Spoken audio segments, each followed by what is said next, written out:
All righty, and we are live. How y'all doing tonight? Cajun Coin Hunter here, aka Boudreaux, and I know I don't have that hat on, my Cajun Coin Hunter hat, but I do have the YouTube Best of the Best Coin Community hat on that Miss Ida Herring made for me, and a bunch of people got for me while I was laid up in the hospital for a month. Yeah, so that was a gift from the from YouTube supporters, channel supporters, and Miss Ida. Thank you all very much. Hello, hello, and I'm crazy. How you doing, chat? Let's see. Boogity booty. I got a couple of links sent out, and yes, indeedy, we're gonna have a panel here in a little bit. I was on Ed the Old Tech Guy's channel earlier. Furry plants and coins. How you doing? That's a new name for me. How you doing?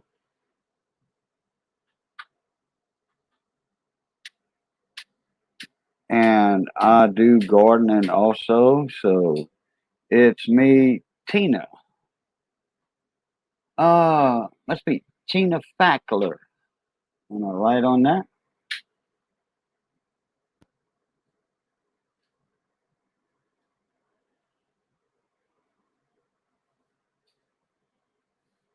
Yep, got it. Okay. Yep, I hadn't lost my mind yet. Okay, good deal.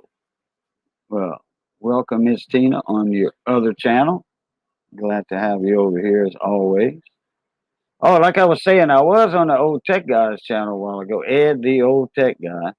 I was on his channel with the three Toolges, and then uh, Jehu bowed out early. So Ed, the Old Tech Guy, with a little instigation, got me up there. And with Dale Lucid, y'all need to go check that channel out. That's an awesome channel. Tuesday nights, it's a lot of fun. Put it that way. A lot of fun. We're doing good, Tina. Uh, Furry. Missus cooking a spaghetti, kind of a twist on Italian Cajun style spaghetti. For not down. How you doing? For not down. Okay. For not down. Still can't spell. Oh, that's probably spell check got you that. What's for not down? Not familiar with that saying. Oh, doing. Okay. Doing. Gotcha. Gotcha. Let's see here. I've got to check backstage. Nope, nobody's there yet. I don't know if Nader's still up or not tonight. Might be. I don't know. Gleason News is up. Uh, Hector. We're gonna have a fun little chitty chatter tonight. It's gonna be on tech, make small engines, coins, what have you. F Real Project. How you doing, morning me? Yeah. Saw you earlier in the Three Tools. I was up there with Carlos Z. What's going on, morning me? How's it going? Oh yeah, I remember you from there, Ethereal. I remember you from over there. You was there from just about the get go to the end. Because I jumped on there, I think it was like 2 minutes into the live stream. I got in there, and you came in either right at that point in time or not long after. You were there the whole live stream. In fact, you were talking about some other stuff too. There was a bunch of people talking about different things what they involved in and all that. Me, I'm a electronics technician. Small town machine shop, what's going on, mon ami? UFO, what's going on? You finally caught a live stream, huh, UFO? I've been reading your comments. I just hadn't replied to them yet on there because I see that in the emails and my emails. And then I'm checking all like, 100 emails at a time.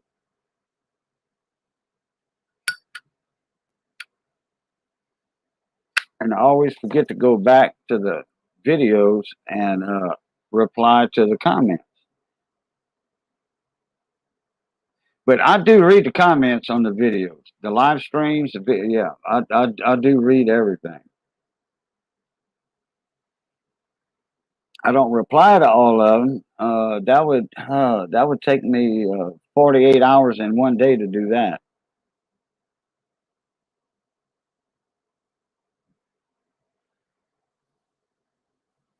Yeah, F3, small town. He does have a channel.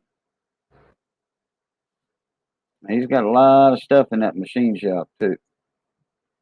Yeah, y'all check each other out.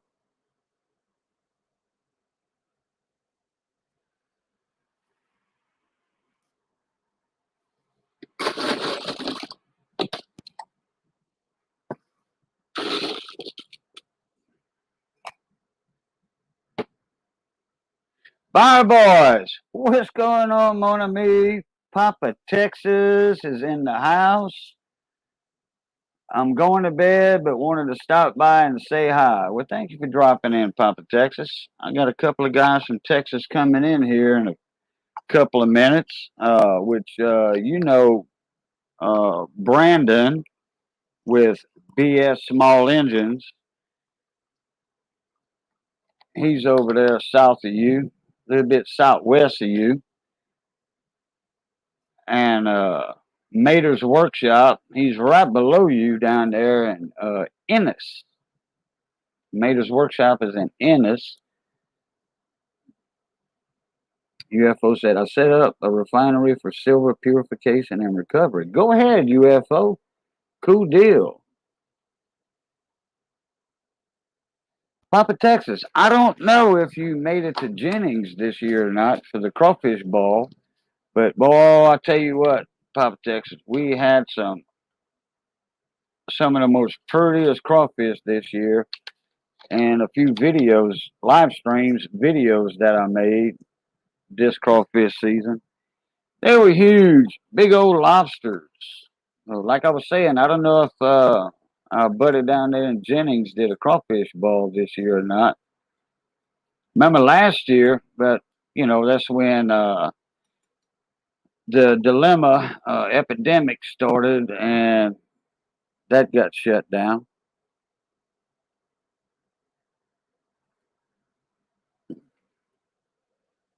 Well, Project, this channel and my other Boo Luket channel, you can ask Papa Texas. Papa Texas, look, y'all got to go check that cat out.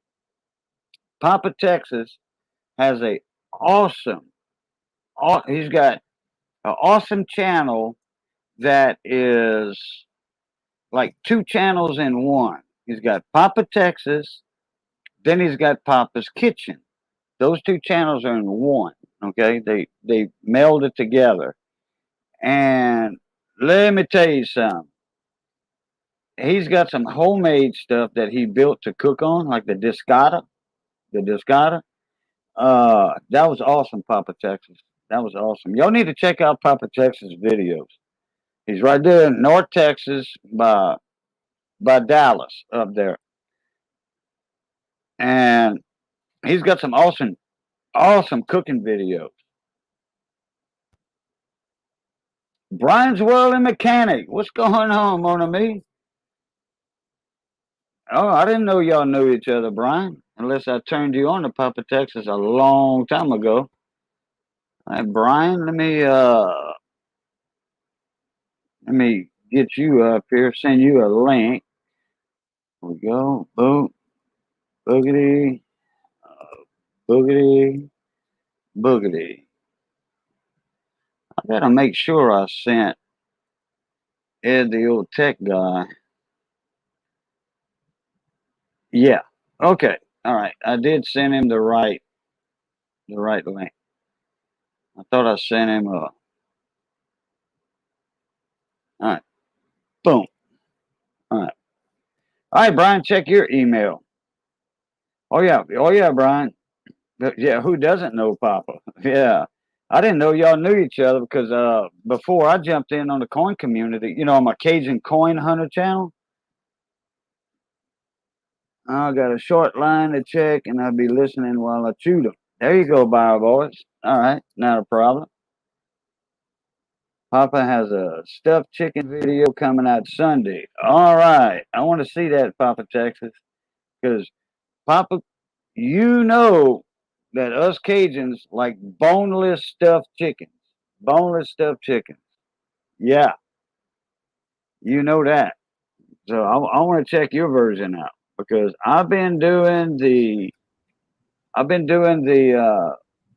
the candy. I call them Cajun candy baby back ribs. And let me tell you something. You gave me the idea for that, Papa Texas. So man, I'll tell you, Papa Texas, and then hey, Papa, who is who's the gentleman and his wife? And I feel bad because I can't remember their name, but they do a lot with the Dutch oven cooking. Billy Strong. Billy Strong. Billy and Rhonda. Billy and Rhonda. Strong's Adventures. Yeah, he lives north of me up here. Yeah. He's from Louisiana. Oh, Shreveport. Yeah, heck yeah. Hey, UFO. Hey, Fury, Plants and Coins. I know Billy. We talk on the phone sometimes. Sometimes I call Papa. Not all the time, but me and Papa Texas friends. And I'm going to say we're good friends, but we don't talk on the phone all that much. Like when we got something going on that's going to be coming up soon and stuff. Yeah. I'll give him a shout on the telephone, or he'll call me. He'll email me. And I wanted to go to Lollapalooza. Yeah, Lollapalooza. I've been wanting to go over there. Just so I could meet Papa, Billy, and the breakfast girl, the girl that cooks breakfast. Yeah. Hey, it's Papa Texas. The Papa little Texas, yeah. Oh. And I wanted to meet she cooks breakfasts on Papa's grill. Man, I think she's Asian or something like that. I think. I'm not sure. What is his name? He's from Pennsylvania, and he does Thirsty Thursday. Oh, wait. I think I know who you're talking about. It's on the tip of my tongue. My brain is just not working tonight.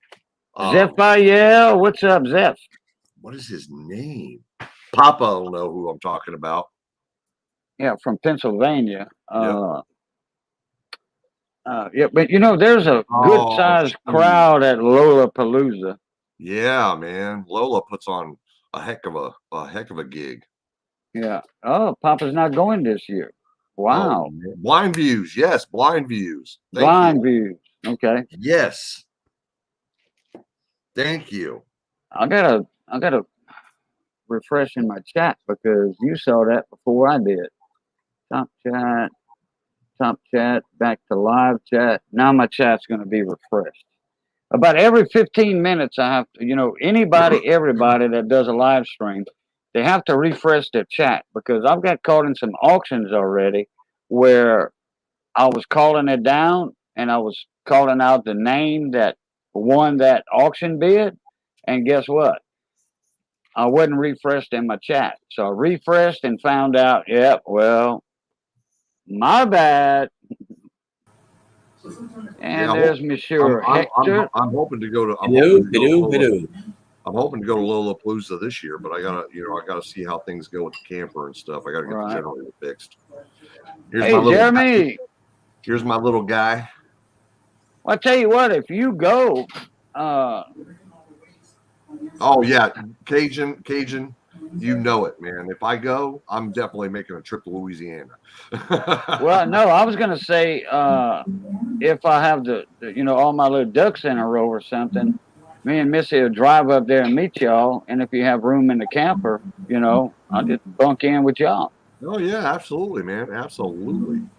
Field Guy Absolutely. 316, what's up? Go This Tiger. this little Hello, guy here, this plants and little guy coins. here will be going, Hmm. Mr. Gizmo. Yeah, I don't know. I think he'll get along with Bebe. Hey, Bebe's my Papa, little. Papa, I'm in San Diego myself. Um, I'm not a transplant. I was born and raised here. Um, but I love the RV community. In fact, that's how I found you and Lola and Blind Views and What's the girl with the cowboy hat? What's her name? The like the Australian Outback hat. What's her name? I know who you're talking about. Oh man, Uh, I'm so I terrible can't. with names. Yeah, she wears that little Outback hat Yeah, a yeah, lot. yeah, Papa. Yeah, Yeah, California. I think she lives in her RV like Oh yeah, 24/7, man. 365. And she Yeah, travels the country all over the place. then you got Pandemonium, Aja, and I'm real good friends with um oh man. My my traumatic brain injury is kicking in. Yeah. But Uh, there's a RV couple that what they do, they haul RVs. They over here in Louisiana. They about Ravel up there, about West Monroe. Him and yeah, his wife. I forget their name too. She's blonde headed, blue eyed. Uh, Destination Open Road. That's who. that's it. Um, Destination Open um, Road. that's who I I think helped that. out with his truck when his truck broke down. Uh, uh, Chatty But you know, Cathy. Chatty Cathy. Chatty Cat. Yep. I want to say it's Destination. Wait, let's see. The guy with the Well, blonde headed wife. Destination Open Road is the one that got me. I now have a Lance camper like they had for my truck. Okay, that's not who I'm thinking of then. They But they haul campers oh for a living, but they no do these RV two though. But they do RV. these two live at, I mean, all the time. They've got a house up Okay. in Washington Oh, okay. that their son takes care of, but they're always in their Lance camper, you know, traveling. Yeah. They usually travel with Aja and that whole group. Papa has met over 200 YouTubers. Oh, I believe it. Papa, you know what? I haven't met a one yet. Well, no, I take that back. I met Sylvia. Sylvia. I think that's who. Wait, maybe No, not. that she's in the coin community and the pouring community. What is her name on YouTube? Coin Dragon. What's up, Come on, Frank? comment ça va, soir, mon ami. Um, Oh, that's my time for you, Nick. My time for you. SJ's Mixed Adventures. Oh, SJ. Yeah. Oh, Yeah, yeah. Well, she has a camp in Mexico. yeah, yep. Yeah. She's the only YouTuber I've met. Now I will be meeting Bradley this weekend because he's coming to town. No, okay. Oh, I've met a few because there's a few here in Louisiana too. Yeah, oh, yeah. The closest thing I go to RVing is my wife has a good friend lets us borrow their trailer in Oceano. Uh-huh. And it's a double wide Oceano. Yeah, Oceano. There you go. And we went last summer for a week, and it was a blast. Hey, Dimebag Darren, what's Dimebag. going on? How's the weather up in Canada? I found out here later this week, in about 5 or 6 more days, we got a late cold front coming through. It's going to get down like in the lower 60s, and the highs are going to be over here like 82, 83. Man, that'll feel nice. Yeah. Oh, that'd be perfect. Fine with me. No problem. How's the humidity going to be? Well, when that cold front comes through, Won't have any humidity. 30, 40%, Nice. 50%. Sometimes a cold front will come through. Next day, it's 70%. Hey, Coin Dragon. But it got cool today. It did get cool today. Yeah, Papa. That is for sure. We're That's gonna a miss fact. Papa Texas breakfast. I Man. forgot the girl that cooks the breakfasts on Papa's Blackstone Grill. I forgot her name. She's a little short girl, a little short thing there. No, And it's not Rhonda Strong, is it? oh no, Oh, no. okay. I think she's Asian. Um, Papa, you still what was the name of that company whose um uh herbs and spices you were using? What's Oh, up, Clay 37? how much Steve Shakes? He's got a bunch of them. I don't know what Papa does, but you talking about Steve Shake? Maybe that's it. Yeah, maybe that's it. Steve Shake. Jake, yeah.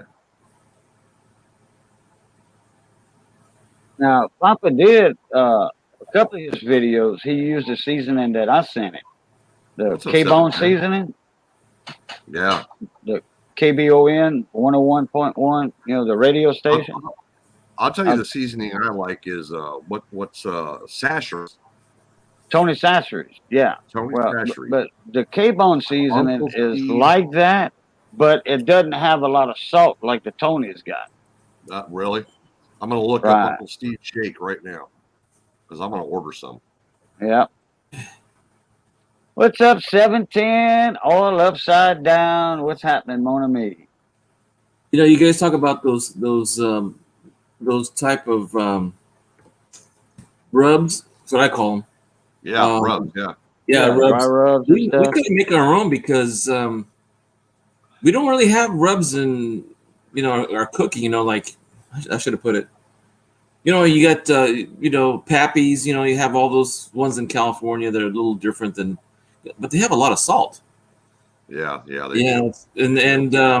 so And for a long time, that's okay if you're going to use it and then Uh-huh. put the meat away for a couple of days because it helps break down that toughness. the tinu, yeah. Yeah. So, but if you're just going to put it on the barbecue, yeah, it's too much salt.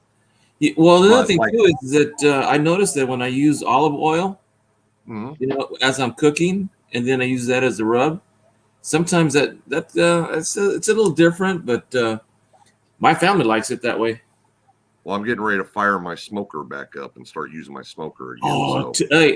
hey, Brian, I've got one where my father-in-law made me one out of 55-gallon drum, stainless steel, and the way he would cook was he would cook starting the fire about 6 a.m, then hang about 12 tri-tips on a barbecue grill underneath it, and and leave them in there for like 8 or 9 hours.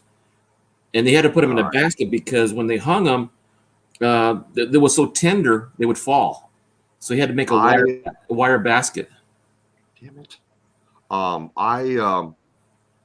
When I do mine usually take me because I do a 16-pound brisket. Oh and shoot! And it's an hour per pound, and it takes me 16 hours to smoke that sucker. Dang! I'm trying to find a picture of it. I don't know if Cajuns do they cook underground hogs like the head hog or a head of yeah, the whole hog we do a whole hog or half a hog in the ground. We use a lot. We use what they call a Cajun microwave nowadays.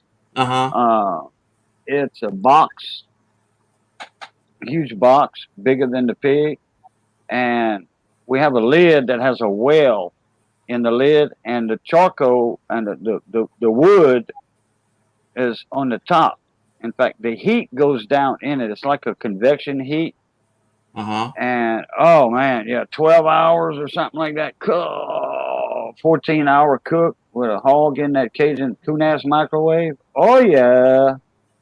The one time I saw my mom's hometown in Mexico is they dig at least a 4-foot deep, as big as a pig, and they would heat up lava rock because there's a lot of volcano area where my mom lives and huge banana leaves, and they would cover the ground at the bottom with lava rock, and they would heat them up with burning wood, anything that was like mesquite, which is really a plenty where my mom's at or was at, And on top of that, they open the pig up and they put the ribs down on the lava rock, and they cover it with burlap sack, and then on top of that, banana leaves.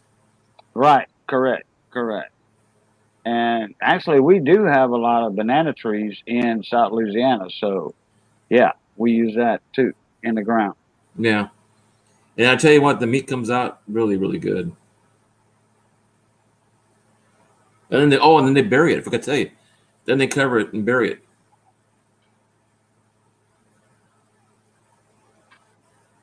Well, I know I got a picture of my last. It's been a while since I smoked some meat, so. Ballad of Janine. How you doing, Sha? There you go. My favorite barmaid. You got some new people in here I haven't seen before. Ballad of Janine? Oh, no. She's been around for a long time. That was the last 16-pounder I did right there. And what is that? It's brisket. I got a crack on this. Oh, brisket. Oh, man. I love a good brisket. There's what some of it looked like when we got done.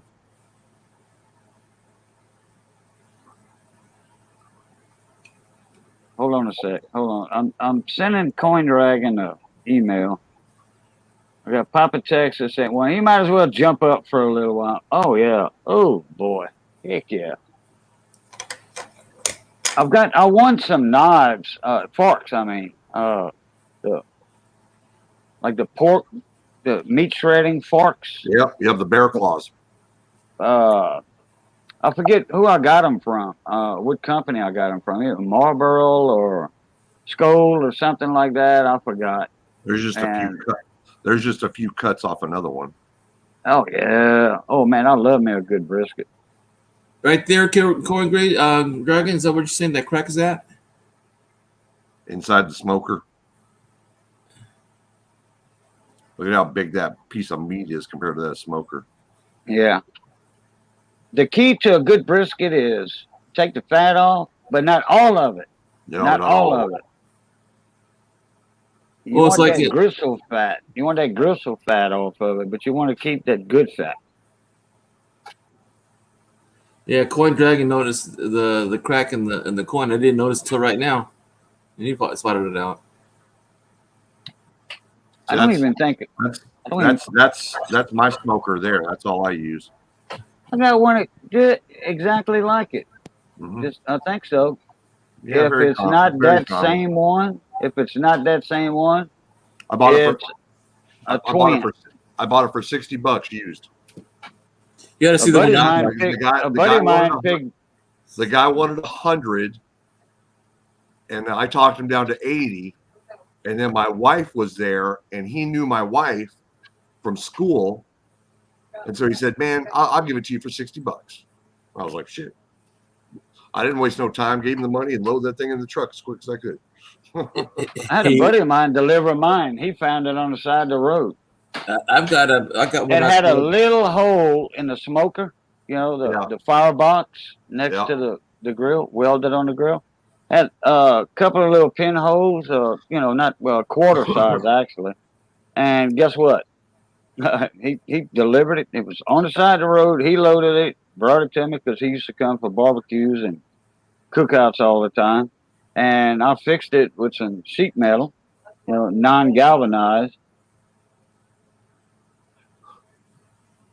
What's up, Janine? Haven't seen you in a while. You have small engines. What's up? I've got a smoker that's made out of a 12-inch pipe. Just capped at each end, and it's 2-3 feet long. That's about it. Ethereal Project. That's a unique name. Very nice. Oh, that's right. Missy reminded me that one I got that looks like yours, Brian. A buddy of mine had it. Uh-huh. And he gave it to me because somebody gave him a bigger one. Nice. So he gave me that one. Yeah. Okay. I'm either going to clean because it's been out of service for a while, so it needs to be cleaned up and everything and repainted. and I'm debating on either doing that or just buying a new one. But I won't do a pellet. I got to have my wood. I don't like pellets. Yeah, yeah. I started off with charcoal, then I added my pecan and oak, to build up the coals. Jeremy Schwab said, nothing like the smell of welding on galvanite. Yeah, right. That stuff's dangerous. Jesus, man, you poison yourself. Galvanite, you better have some milk. If you're going to be welding on galvanized or what have you, you got to have milk. Because that stuff will get to you big time. Yeah. Who fills in all your pits, Kate? Who fills in all your pits? I don't get that one, Janine. Who fills in all your pits? We have a lot of fruit trees in where I live because I'm in the agriculture area. We have peach, nectarine. We have Apple's good. Yeah, we don't have too many apples. It's too hot for apples in the valley. Right. But I've tried like the hickory smoke. Oh yeah. It's good, but the fruit trees seem to be having a better flavor with it because it gives it a little bit of a sweet, smoky taste to it. So there's a lot of peaches, especially peach tree. Make sure you fill in your cooking pits after. Make sure you're filling your cooking pits after. I still don't get that, Janine. That's almost as good as yeah, right. Make sure you fill in your cooking pits after. Oh, you talking about a hole in the ground? Yeah. Well, I used to have a fire pit outside, made out of brick. I formed up a square of concrete, a foot wide, 10 inches wide, a foot wide. And then I stacked my fire bricks on top. It was a collapsible, I could move it or whatever. 2-foot hole in the ground. And my so-called brother-in-law, outlaw, he made me a grill for the top of it, custom-made grill for the top. So either we can enjoy ourselves out there, just in the fall, winter time, whatever, build a fire, have a drink or two or whatever, and then, or we could cook on top of it, because the grill was 2 foot off of above the flames. Okay, I finally got you, Ballad of Janine. Yeah, I finally got that. Yeah, I'm still practicing on how to make carnitas using a copper kettle that we call in Spanish a caso. Deep fried pork. Boy. My uncle, man, he used to do a business just weekends, just cooking and chopping up whole pigs, and put them in this big old copper kettle that he had. That he could put a 300-pound one in there, all chop up in there. He'd make chicharrones, the real ones, not the ones you buy in those bags of air. And boy, you couldn't beat them. Yeah, clay 37. Yeah, 3-foot well casing. Yeah, caissons, 15 foot. That's a big pit. You got that on a trailer. I can tell you now, that's on a trailer, built in on a trailer. We have a few of them big ones down here. We used to borrow the one in Mammoth for the Mammoth Police Department. We'd borrow theirs to do big Easter barbecues and stuff.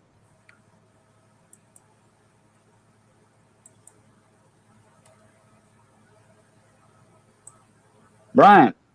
Yes, sir. Put your channel link in there in the chat for Papa Texas. Oh, okay. Yeah. Give me 1 second. I just got to find it.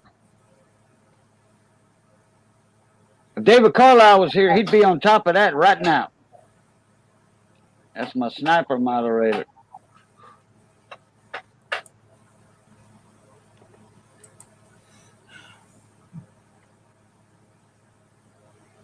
Now, Ballad of Janine. Well, naturally, Papa Texas is in Texas, but he's up in the Dallas area. There's Brian Whirl and Mechanics link.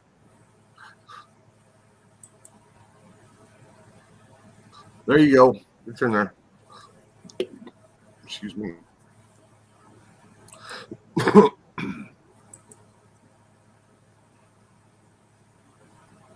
That's right, Eleanor. Eleanor Rice said, yeah. Can't have no drunk falling in a pit full of coals. Oh, no.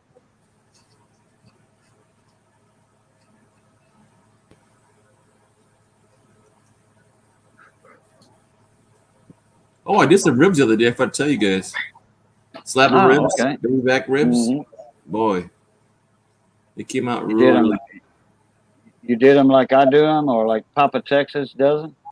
I just did salt and pepper and a little bit of a Pappy's, which is a brand here in California. I don't know if they have them back east somewhere, but I did it real slow. I didn't put it over the fire; just let the heat travel through it. It was about 165 in the center. Oh, okay. Pretty good. Yeah. I think Papa Texas some K-bone seasoning, like the Tony's.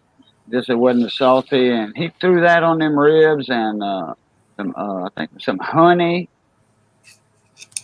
and brown sugar, and he wrapped that. He put it on the grill first, and then after the meat was seared a little bit, cooking a little bit, put that on aluminum foil, put all that on there, wrapped it in aluminum foil. I wrapped mine twice, and then you throw it back on the pit, not directly over the fire though.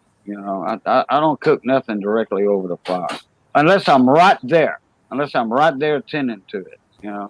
But ribs like that, no, a couple of hours, and look, that one video I did, live stream I did not long ago, I was trying to pick up that rack of ribs with a fork, and it was just falling apart.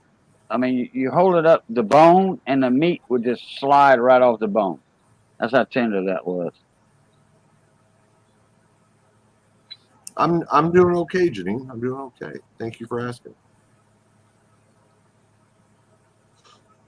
Who, me? We got somebody 9 else. o'clock, 9 o'clock Pacific on the RN Metals channel. We got a charity auction we're doing for M Sagan. So if you're around and about Saturday, like I said, it's 9 o'clock Pacific and 12 o'clock Eastern. Like a donut, come check it out. Yeah, I'm not familiar with that name. Who's hosting it? Redneck Metals. Redneck Metals? Okay. Yeah. The link in chat. Big Red Bullion? Yeah. Promote that live stream, that auction, benefit auction. No, and I'm cruising. Nope, you ain't gonna get blocked here because you have a blue wrench, Anna. So you're not gonna get blocked here. I don't have nothing against you. I just checked out Ethereal Project's site. Thank you, Ethereal. Thank you. He does 3D printing too. It reminds me of the kids at the high school here. They make a whole bunch of stuff. And they're all seniors, so they've been at it. I'll be right back. Okay. Yep, might as well. I'll be right back.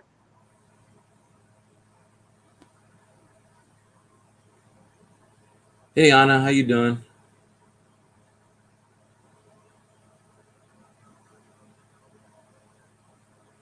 Yeah, I'm well. If you notice, my name is Hector's Interest in Coins. It should have said Hector's Interest and in Coins. I'm interested in everything from. I did a little bit of slap welding when I was in City College. I'm a teacher, so I like to learn a lot about things, about a whole bunch of different ranges. Thank you, Janine. Thank you very much.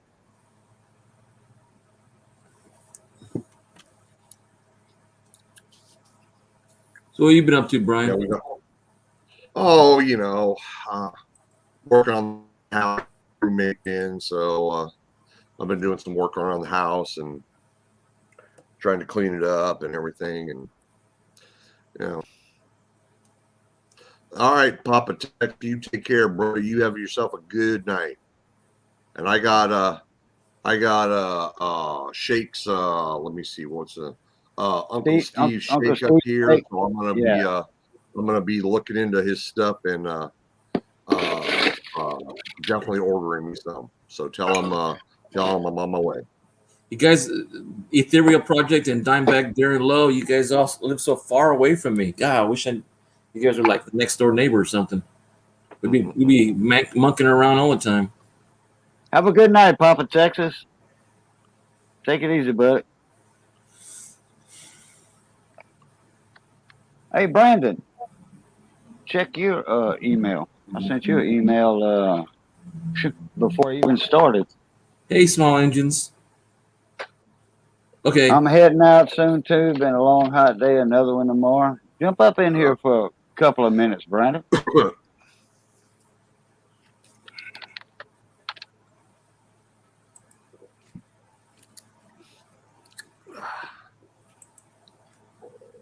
Cook it for a day, 15 foot deep. Oh, okay. The meat would fall apart. Oh, yeah.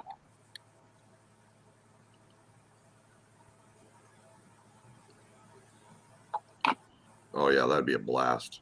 I would love to dig a big old hole in my backyard and just throw an entire pig in there for a couple of days. Cow. I know that place. Uh, I am interested in welding and computer 3D printing and all that, but I don't have all that stuff. I'm just interested in it. We shall, Dimebag. We'll shall. Papa Texas, he must be working on a big project because he owns his own business. He owns a huge company. I say huge company. It's a big company. I'm not going to say what it is, but you know, because that's his business. But it's not secret. But oh well. So he must have a big contract or something for him not to show up at Papa Lollapalooza. Yeah, he is definitely going to be missed. I mean, there's good people over there. A lot of good people that show up for that.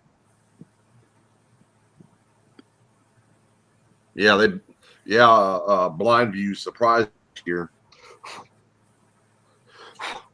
Ethereal, I added you on because I want to be picking people's brains from now on because coins is a good interest, and I do have a lot, but I need to organize so that I can have like a hobby room. I have a fourth bedroom that's not being used at all, so that's what I'm going to do. Is I'm going to be doing things indoors in the heat of the day, or the cold of the day, or rainy day, if it rains in California. Value Hunter, what's going on, mon ami? How you doing, bud? Yeah, Hector, I got one of those rooms where, you know, everything that I didn't have room for in one area kind of made its way in there. No, now it looks like a hoarder's room, and all my packages, all my coins. That's what I was going to ask you. Yeah. They I'm the same way, Brian. My spare bedroom is full of everything. Yeah. You know, storage. I need to organize it. Spare bedroom is a storage. Hey, BR. Baton Rouge Chef, what's going on, mon ami? Appreciate you coming in. Oh man, Value Hunter. Well, I hope you're okay. Value Hunter, wait a minute. You fighting off the COVID, or you just staying away from it? No, he's fighting it off. Okay, well, you know, that could mean like I'm staying at home fighting it off like that. One of my neighbors has COVID. A good thing he got the shot because all he's got is aches and pains and sniffles right now. But his whole family is quarantined right now because he got it. I got the Pfizer through the VA. I got the 2 shots back in March. Hey Brian, are they reaching out to the VA? Is the VA reaching out to all the veterans, or are you guys going in on your own? They're supposed to be, but the problem is they're having a hard time getting a hold of a lot of people because, you know, either phone numbers have changed or addresses have changed, stuff like that. Yeah. So it's basically pretty. I learned of it online. I got an email from them, and I signed up to get it. And it's Sure, word of mouth mostly. I'm still getting emails from and mail from the VA hospital, and I write them back and tell them, my dad's no longer here. But then I got a phone call from the Fresno local office. They said, no worries, some of the benefits for the family too. If you were a caregiver or like that, they said that we can go. So yep, that's very true. So, but Value Hunter said he's on day 7 of his COVID. Yeah, LNR, you may want to reach out to him. I would message your primary through My Healthy Vet. Message your primary, and see what's going on. Yeah. Value Hunter says he's in day 7 of his ordeal. He says, yes, the most exhausting summer cold I ever had. So I've had a summer cold already, okay, and that's no joke, really. Summer cold. Summer colds are worse than winter colds. Well, that's what I'm building up I to. hate them both. I hate them both. Yeah. I'm both of you. Dye bag? No, I didn't. I haven't seen it yet. I had 2 friends of mine. They had COVID. Doctor said they had it, but he said, if this is COVID all about, then I don't know what the big deal is. Doctor told him and his wife they had COVID, but they went in for totally different symptoms. Okay, but they was diagnosed with COVID, and they can hear the nurses in the next, from their room, where the examination room, they were like, well, we ought to be getting, the nurses were talking about, we ought to be getting a percentage from the doctors, from our their employer. We ought to be getting a percentage on that by telling people they got COVID. Because that was $4,000 easy money for the doctor right there. We ought to be getting a percentage for telling people they got COVID.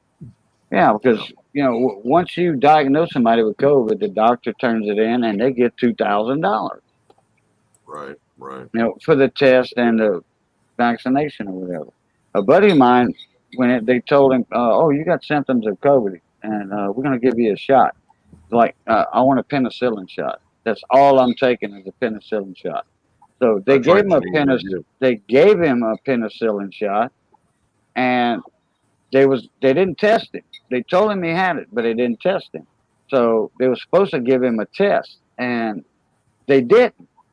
They forgot about it in the examination room. So he walks out to the front, and it's like, well, what's going on? You're free to go. You got your penicillin shot like you wanted. You're free to go.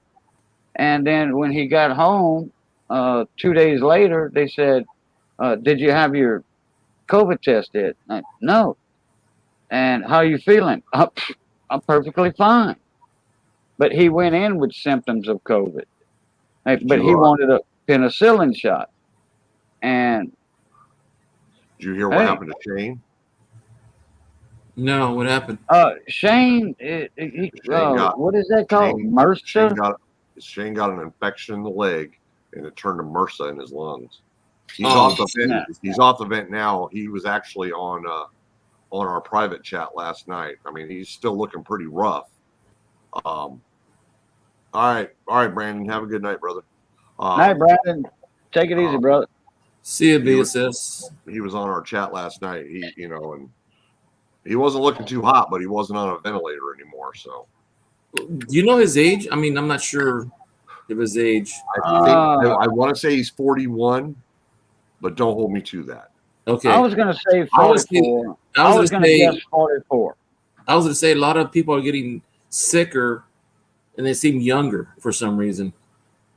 Yeah. Well, his was brought on, and last I heard, and Shane wasn't able to say a whole lot last night. He was kind of in and out of it, but from what his mother said, it was an infection in the leg, and I brought up the point to Red because he's been talking to Shane's mom. I said an infection from the operation from when he broke his ankle, and they had to pin it. They had to do surgery on his leg. So Now he got it. He had MRSA when he went in, or he got it when he was in the hospital. No, he was on our chat sounding like shit for like 3 days. Oh, Sounding bad. And then apparently they rushed him to the hospital, and they found he had MRSA infection. What exactly is MRSA in the lung? What exactly is that? Is that kind of like a pneumonia type deal, or what? Yeah, pretty much. Yeah, it causes your lungs to fill up with fluid, and Okay, all right. It's an infection. I've never heard of it before. Oh yeah. Normally, a lot of people get MRSA in the hospital. Oh, okay. Because it runs rampant through hospitals. I've heard of a lot of people catching pneumonia in the hospital. Yeah. I didn't know they called it MRSA. I mean, MRSA to me, the first time I heard about MRSA was about 2 weeks ago when we were talking about Shane, Uncle and Denise's. You know? Yeah.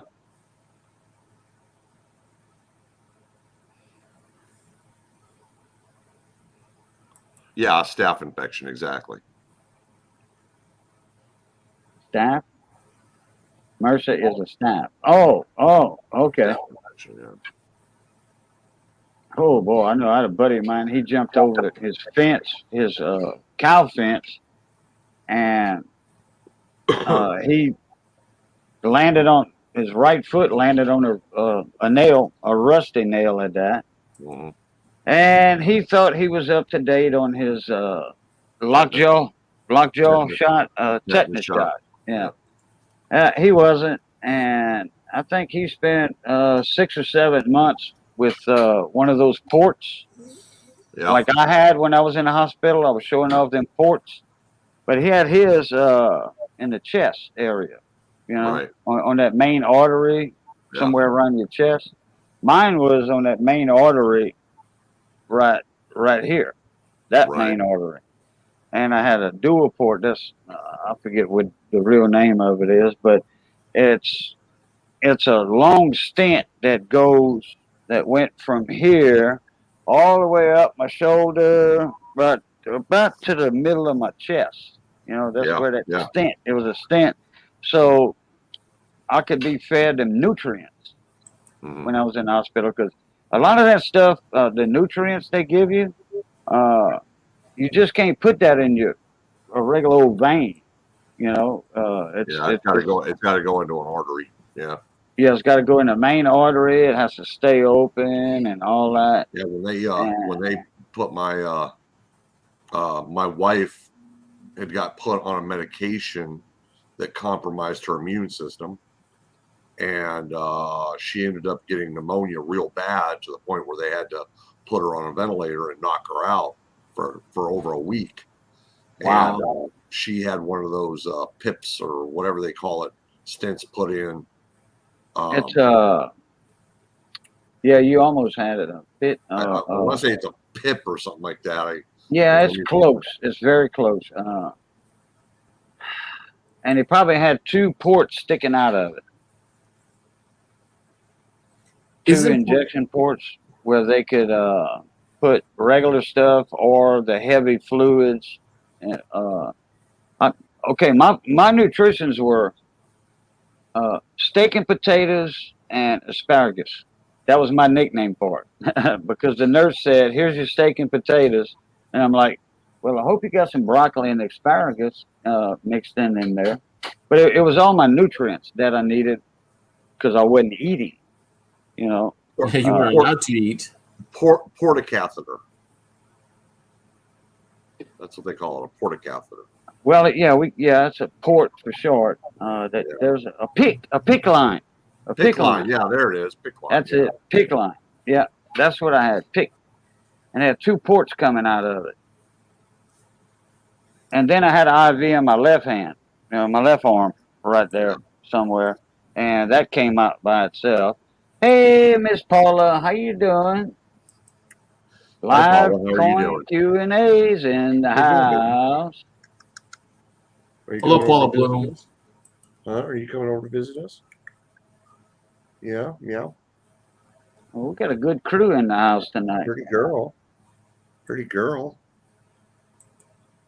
Pretty girl. Yeah. You gonna come over and visit us? Eleanor rides. I added you on because I'm into anything with wheels. Here's my little baby.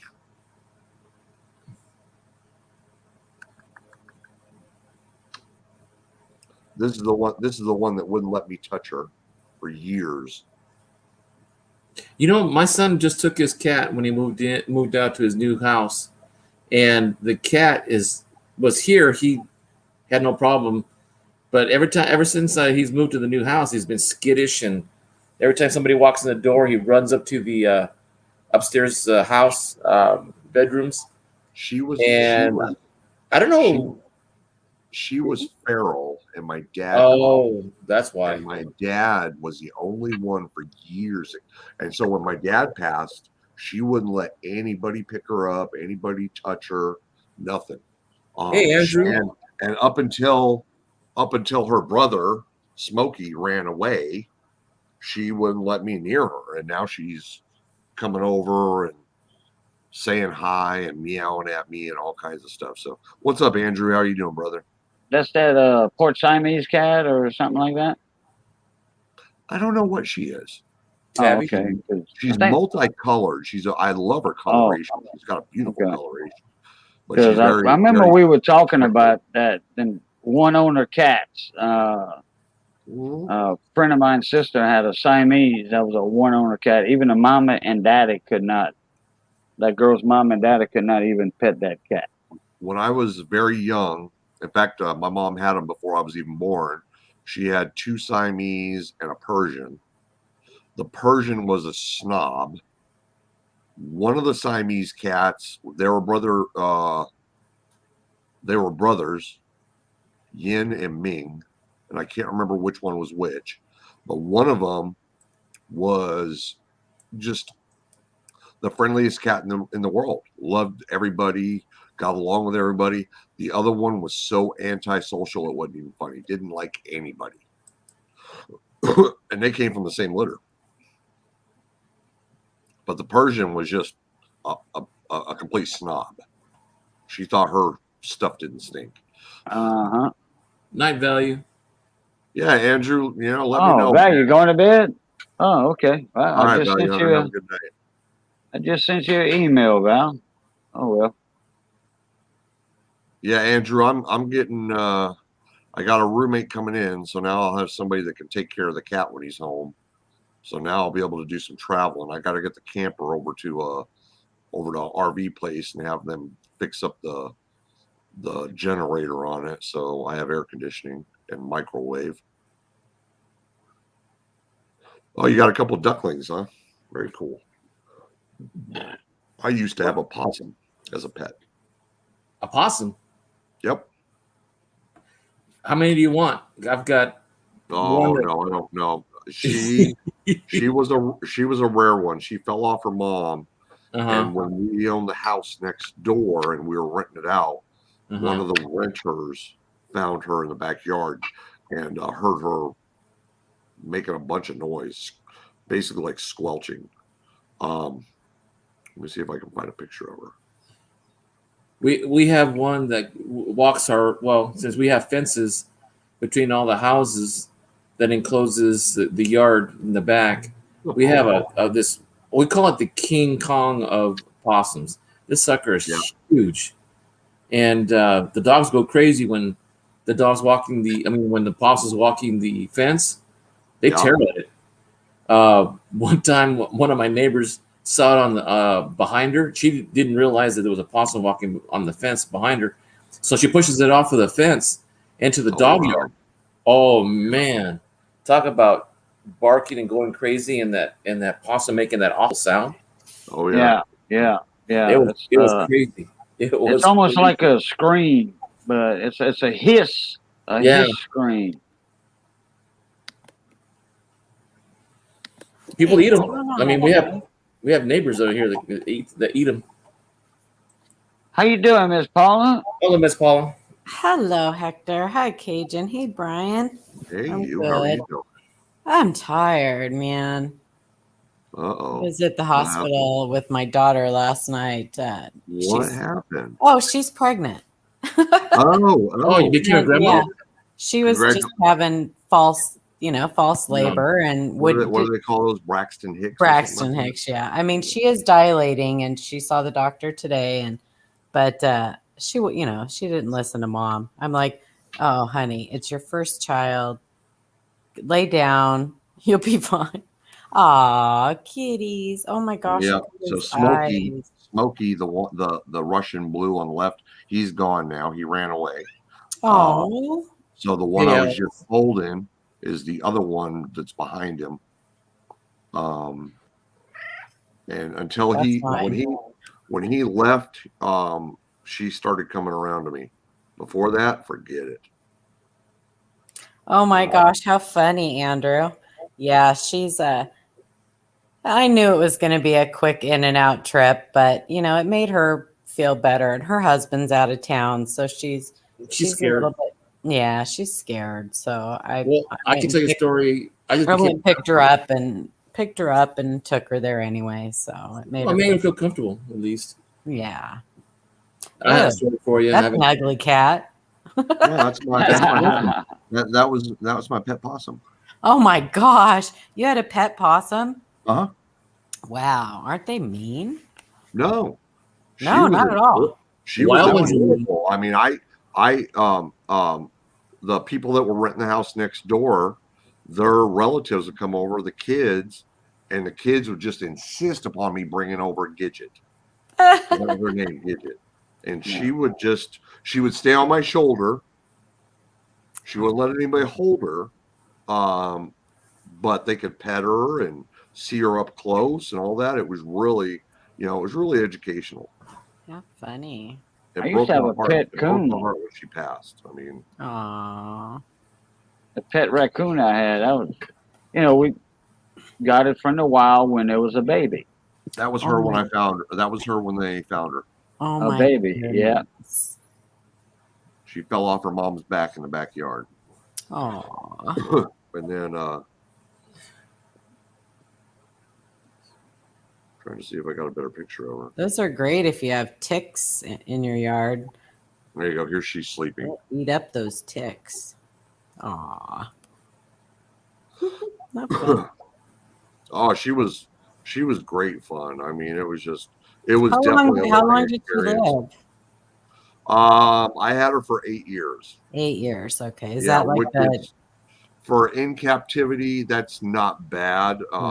They can live to 10 to 11 years, but you have to give them calcium. Oh. You have to go to like a reptile store and get that powdered calcium and give it to them because they don't get it from the normal food that they eat. Oh, I can tell you a story, Paula. I became a grandfather again this year in January. Aw, congratulations. Thank you. And my daughter didn't tell us until Christmas Day. She was already 9 months pregnant. Oh my gosh. And she was already due on my birthday, which was 5 days later. And then 11 days later, my granddaughter was born. Aw. Well, this one will be my 4th, and then my daughter-in-law is due in September.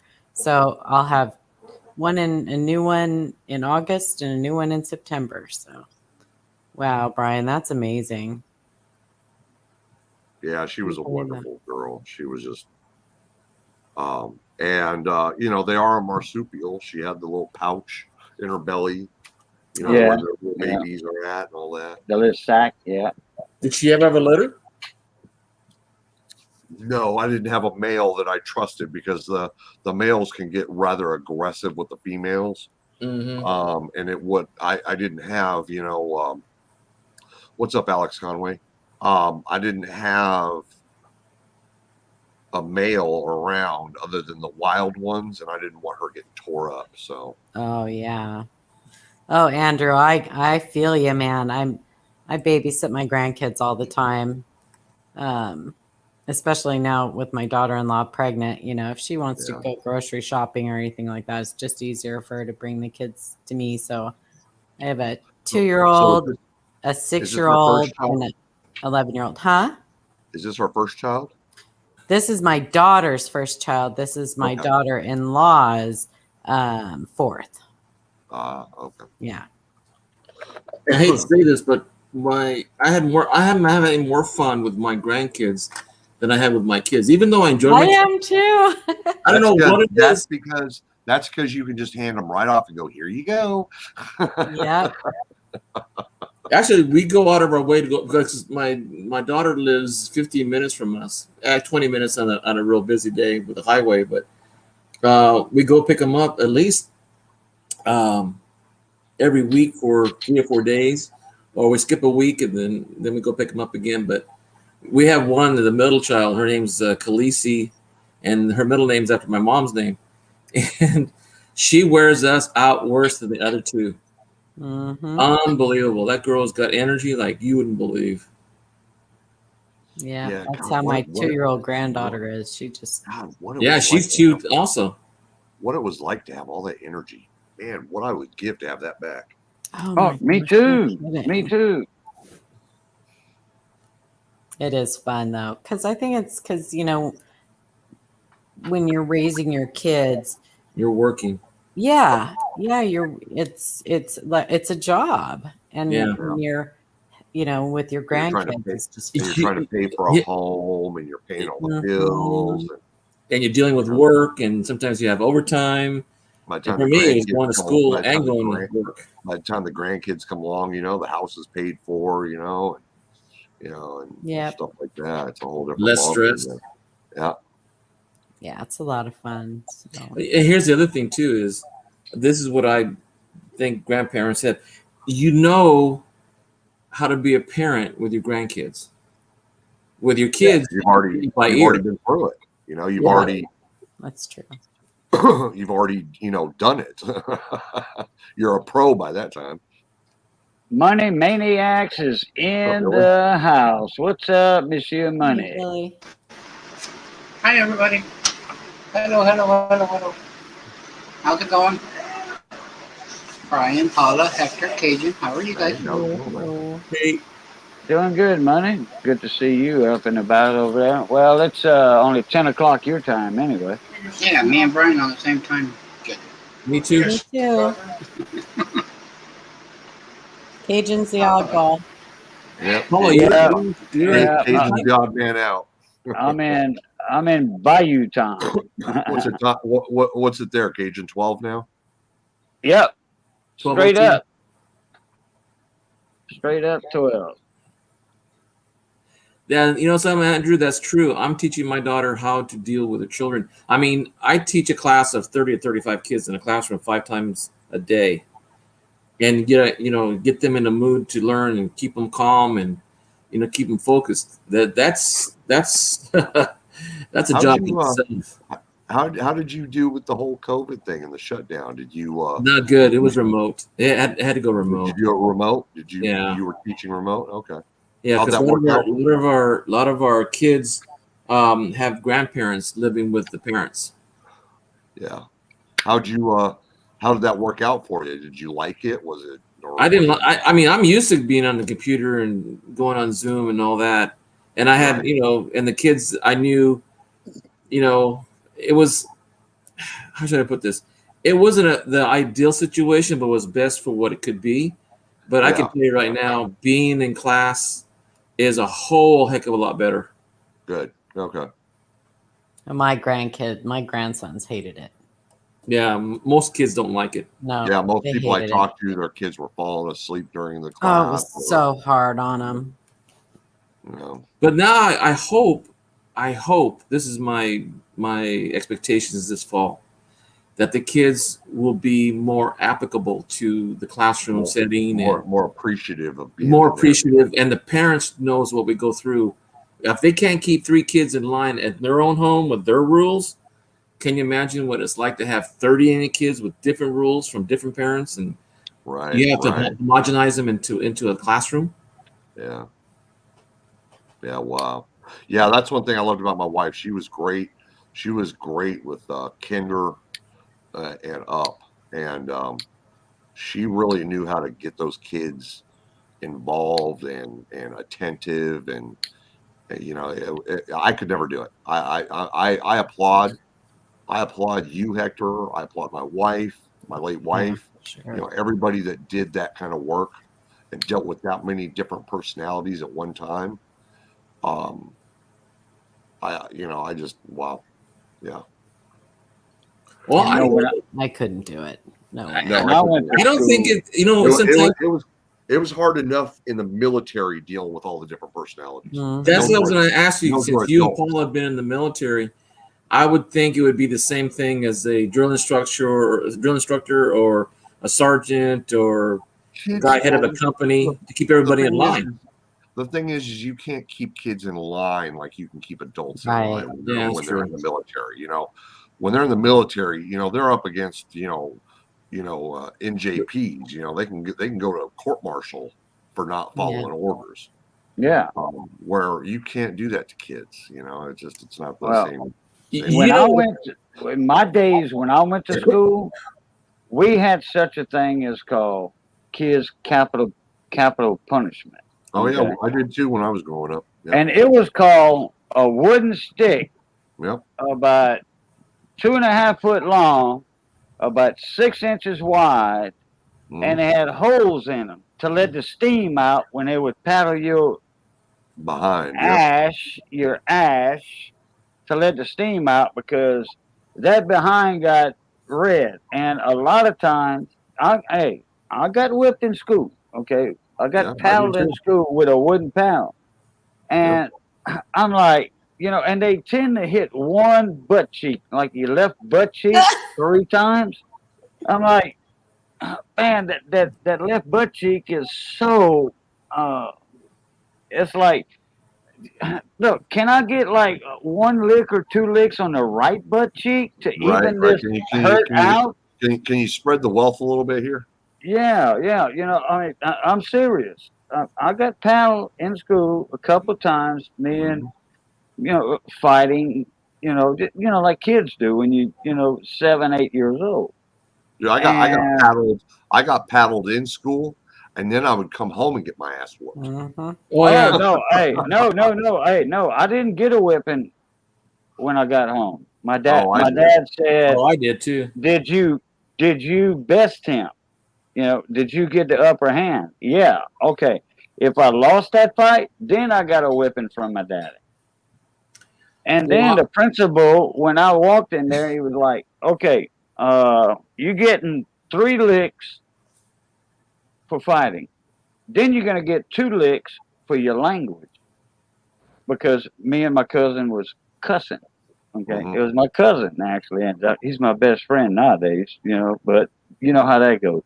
Yeah. All right, so we both got that, and I'm like, and I got all 5 of them licks on my left butt cheek. My right butt cheek was all right, but look, I was seriously wanting another lick or 2 on my right butt cheek just to even that feeling out. That Yeah. stuff stings. It burns. It burns. A wooden paddle burns. Oh man. Oh, I yeah. know. Yeah, I know the remember. military. I know the military is tough and everything. Getting in shape and following the rules and the culture of the military. But It used to be. It used to be. Yeah, I used to make a joke about it because I spent 12 years in Catholic school. You could not move the right direction. You couldn't look back if you were in church. I mean, they had so many tiny little rules that you get in trouble for almost anything. One time I got in trouble really bad with one of the sisters, and she didn't want to hit me or spank me or whatever she was going to punish me with. She says, "I'm just going to call your dad because I know your dad will take care of it." Yep. Sure enough, she didn't spank me. She didn't punish me. She just called my dad up, and my dad says, "Wait till you get home." That's all she told me. I said, "Oh shoot!" My dad had these great big hard leather hands. That's my dad. Oh yeah. He was a bosun's mate in the Navy, so his hands were calloused and everything. Oh yeah. Man, when it came time to whoop a butt, boy, my pants were down around my ankles, and that hand was, and it when I was that young, man, it encompassed the whole behind. Yeah. And it was Don I would take I would take a yardstick any day over my dad's hands. Oh shoot! In high school, I got a 4-foot ruler hit over the top of my head because I put my head down Yep. just for a second, you know. And Oh, I a knew yardstick. the brother was up front. I knew A he was in the yardstick, middle of the classroom, and I don't know how he did it, but he got him so quick. As soon as I put it down, boom, right on the top of my head. I Got a wanted to pretty go good- to Mount Carmel, which was a Catholic school in Uh-huh. DC, for me, Catholic high. Have a good night, Ethereal. My cousins, night after, appreciate you coming in, bud. My cousins were in Mount Carmel, and they had a good football team. But that's one reason I wanted to join. But you had to pay for it, you know. Yeah. Catholic school, you had to pay for it, and you had to go to mass every morning. You had mass Yeah. every morning. And you had to be an altar boy too. If you were one of the boys in the classroom, you had to be an altar boy. Yeah, What's up, well, I Luke? used to be an altar boy Yeah, years and years ago. I was an altar boy, but after I was a teenager altar boy. Later, you know, I wasn't an altar boy, and when I was, in fact, I had made my first communion, uh, and let's see, I was 8 or 9 years old when I wanted to go to BC, or Mount Carmel. But my cousins were there, and they were playing football, and that's what I wanted to do. I wanted to play football with my cousins. So, but that never happened. So, what you been up to, Money Maniacs? Oh, the business mostly. I've been keeping a real close eye on the gold price, silver spot, because the way it's playing the up and down game right now. What's silver right now? 25. 25. Oh no, it's 24.82. Ooh. Wow. Well, okay, round it off to 25. I was thinking Gold somewhere is in at that area. Gold Hey, is Luke, down to 17.91. Okay. I haven't checked platinum or palladium today because I don't really dip into those too much. Yep, 710. Watch for the falling prices, that's for sure. Especially tomorrow at the flea market.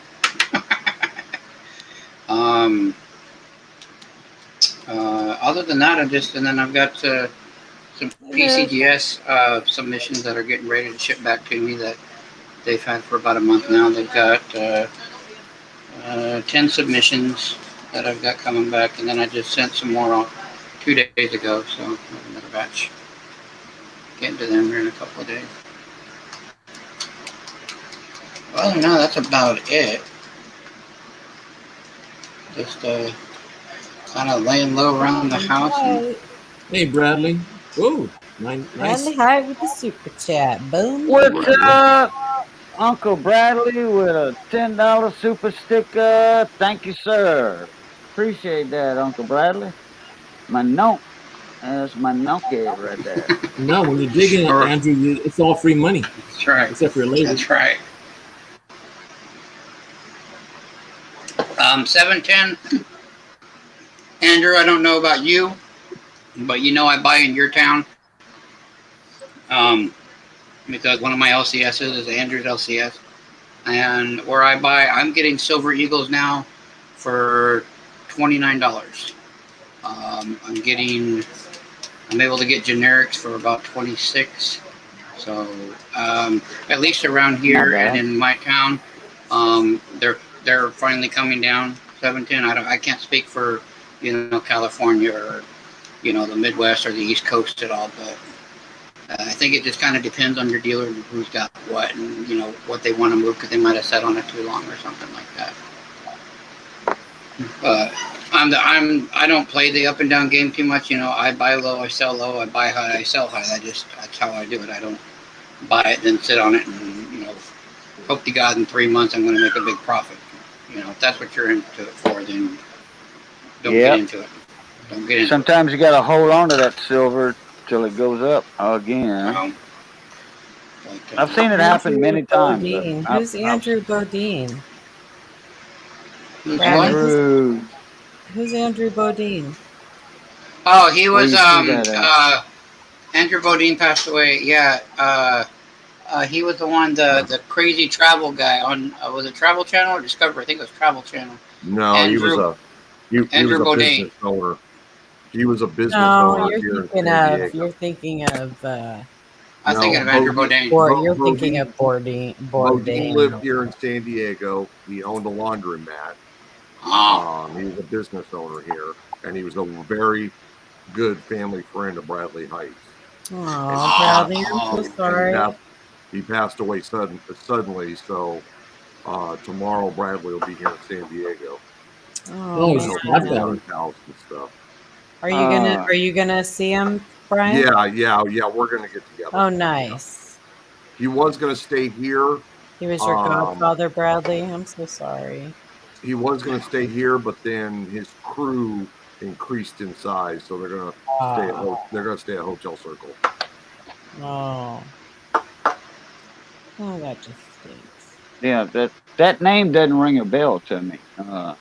No, I knew who Money Maniacs was thinking of. yeah, I was thinking of the travel guy. I'm like, Anthony Bourdain. Anthony, Yeah, that's it, not Brian. he killed Yeah. himself like Yeah, he committed suicide. a couple of years ago, I think. Yep. That's What? probably why there's still for years. Is that the guy that used to just travel all over the place? Yeah, and then and- kind of found. He had a jackass with him. No, No. I don't remember. no, that's Juan Valdez. No. No, Anthony The one I'm Bourdain. talking about, he would, and then he went into Anthony Bourdain did that. No reservations. Yeah, that's it. Mexico. This guy walked into Mexico air territory and stuff, and there were always people giving him hassles. And then he just went missing. Oh, I don't know who that is. He went missing. He had a very huge YouTube channel. Huge YouTube channel. He would walk all over the desert and all that, and went into Mexico, and he would like do a little work here and there for food and stuff. Interesting. I wish I could remember that guy's name. It's probably been 4 years since I've seen him on YouTube. Plumber Raid. Plumber Stacker. Plumber Stacker. Silver Keeper. How you doing? Cash hey, Money Cash. Silver Stacker. Hey, Cash Money. Welcome, Raiders. How y'all are today? Cajun getting the raid. Real quick, I want to make an announcement. There will be a midweek flea market tomorrow, guys. For you guys that are coming in, you guys are normally there. But next Wednesday, there will not. The following Wednesday, there won't be one because I will be out of town. So there'll be one tomorrow, but the week after there won't be one, and then we'll have one the following week because I'll be out of town. Just so everybody, and I'll put a video out, like Friday or Saturday for the upcoming week, and I'll let everybody know again tomorrow during the flea market and stuff. So the midweek we got flea market. Santiago Aguilar in the house with the raid. Hey, John Jacobs, MRG 22. Hey, MLZB, Rooster, MRG, John Jacobs, Michael. Santiago, Rooster, everybody. Michael and Lord Zachary, Burnett. A couple of Burnett's. Nope, I see Big Country. Big Lordy. Country. Lordy, What's yeah, up? There goes the stream, right? Big Country's in it. ¿Cómo se vas, Martin, Big Country? How you doing this morning there? Thank you, 710, for putting that in there for me. Midweek Flea Market. That's right. Y'all got to check that out. Money Maniacs channel tomorrow night. Where did my blue shirt go to? What blue shirt? Well, oh, wait, wrong channel.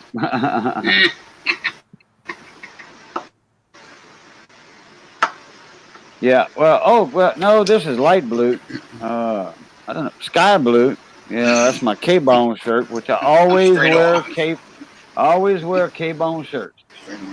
My radio station that I get on every now and then on Thursday nights, and I co-host the show. Never know. Santiago Aguilar with the $10 super chat. That's it. Um, Oh, seven, $10 super chat. Look, Here Miss you go, Paula Cajun. saw that before I did. Here Thank you you go, very much, Cajun. Mr. Santiago. Oh my goodness. That was my dad. Look at the hands on him. Oh my goodness. Yeah. Kill. 7:10. It's at 3 p.m. Eastern to 9 p.m. Eastern is when I run. So noon to 6 noon my time, 3 p.m. Eastern time is when I start. Johnny. Hey, how you doing, Johnny? I hadn't seen you in a while. Hey, Johnny. Santiago Aguilar, how you doing? Santiago Aguilera is the man with that big old. Well, now I'll tell you what, can't take away from Uncle Bradley now. You know, can't take away from him on his super chat. Neck and Ellen neck. W, how you doing, Ellen W? Well, we got a good little raid tonight going on. Yeah. Thank you, I can't see Plumber. how many people. I can't see. How many people are in chat? I see 24 on my StreamYard side. Nice. Hey, John Jacobs. Hit that thumbs up, guys. Thank you all very much for coming in. We're having some good chitty chatty. I'm just laying here because I'm afraid to fall asleep because I'm afraid my phone's gonna ring. Uh-oh. That's what happened last night. I was just almost asleep and my phone rang. Like, oh crap. Yeah, Are I had you my. waiting for her to call you back, Paul? What? Hey, Are you Philip. waiting for? Is she Hey, gonna Philip. call you back? No, I took her last night and she had a doctor's appointment today and he checked her and she's progressing, but it's still going to be a while. But it's her first, so she could anytime she could be like, "Oh, mom, it's time." So I'll go get her, take her to the hospital, and they'll send her back home. So no one's staying with her right now, then. No, she's at her house. She stayed with me for a couple days, but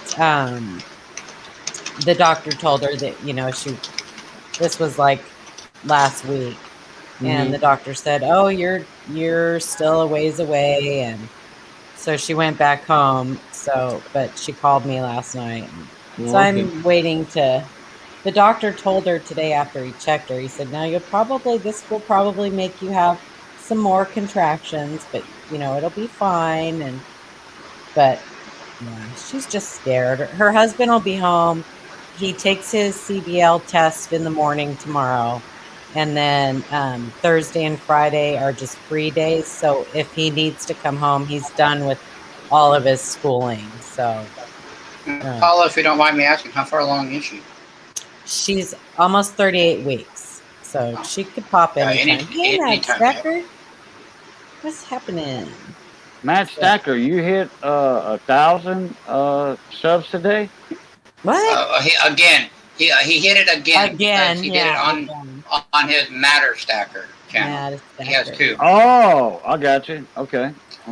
Congratulations. Yeah, I remember Matt Stacker was at the coin show in Oklahoma, up in Groves. Yeah. Groves, I think it was Groves coin show. Oklahoma, yeah. And he was doing a live stream. Yeah, Groves. He was doing a live stream. And let's see, Silver Seeker was there. He still hasn't done a face reveal though. Bunch of guys that we all know. You gonna do a face reveal now, man? Do a face reveal. The face reveal time. Right. I know one guy said, let's see, who was it?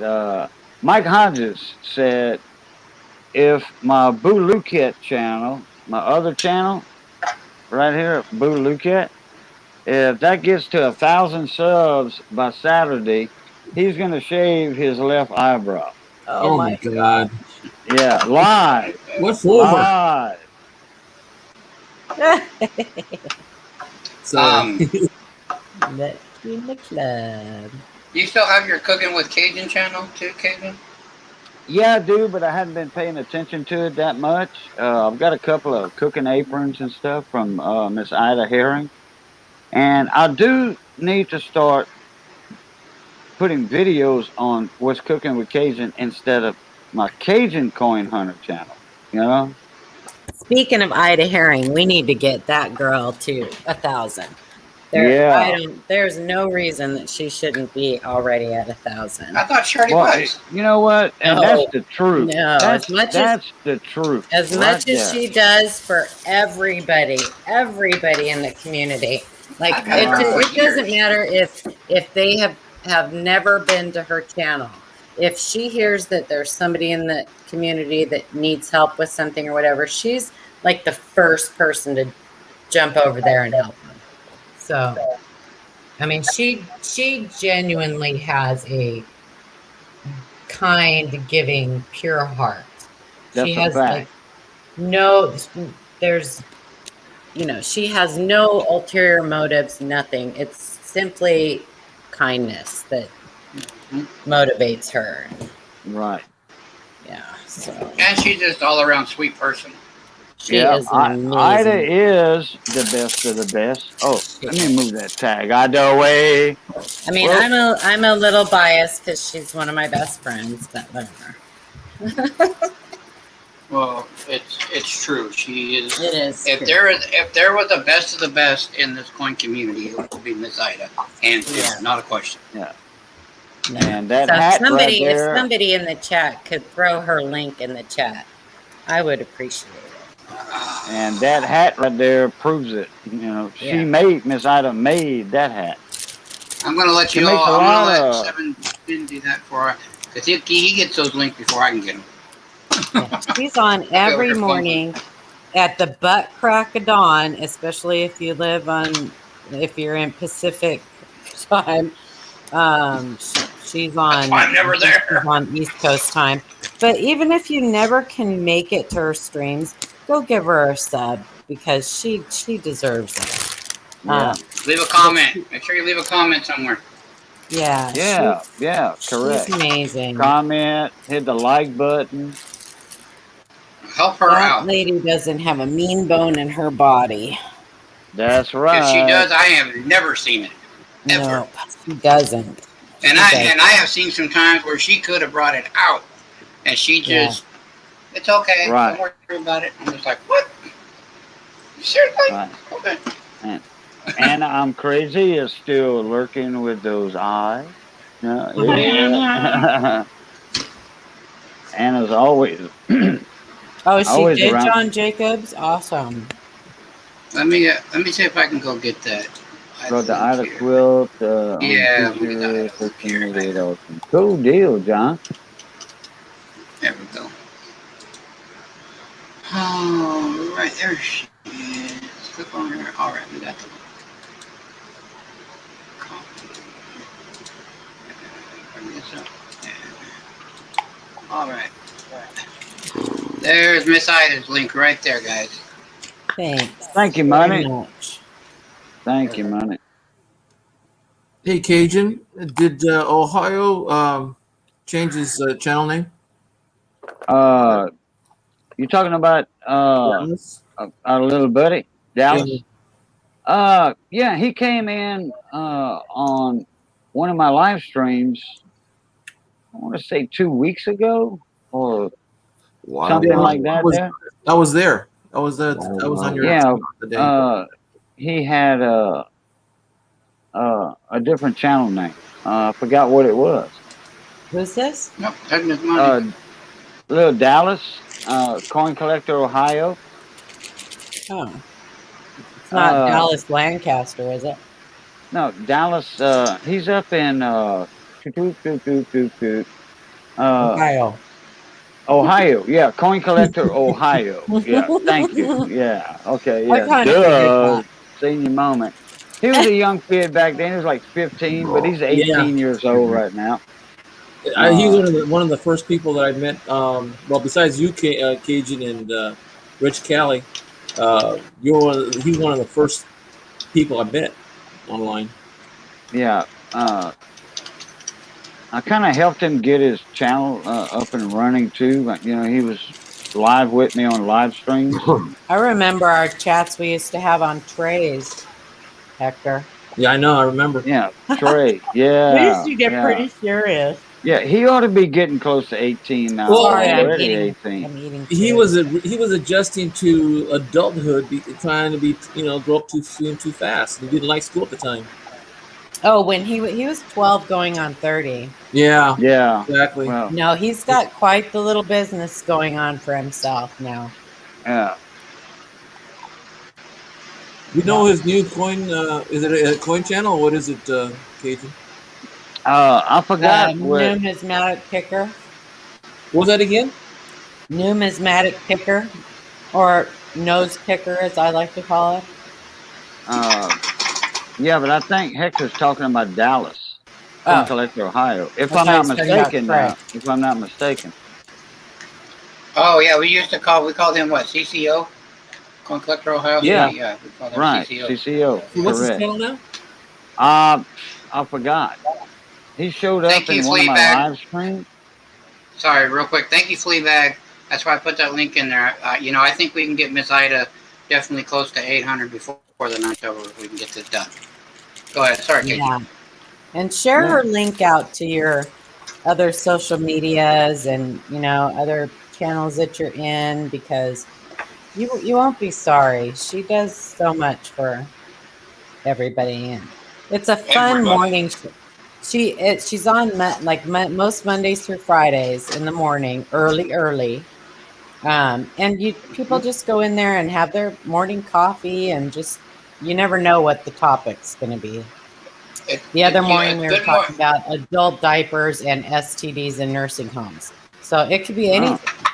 STDs in nursing homes. Yes, you never Are we know what talking about? you never know what the topic's going to be.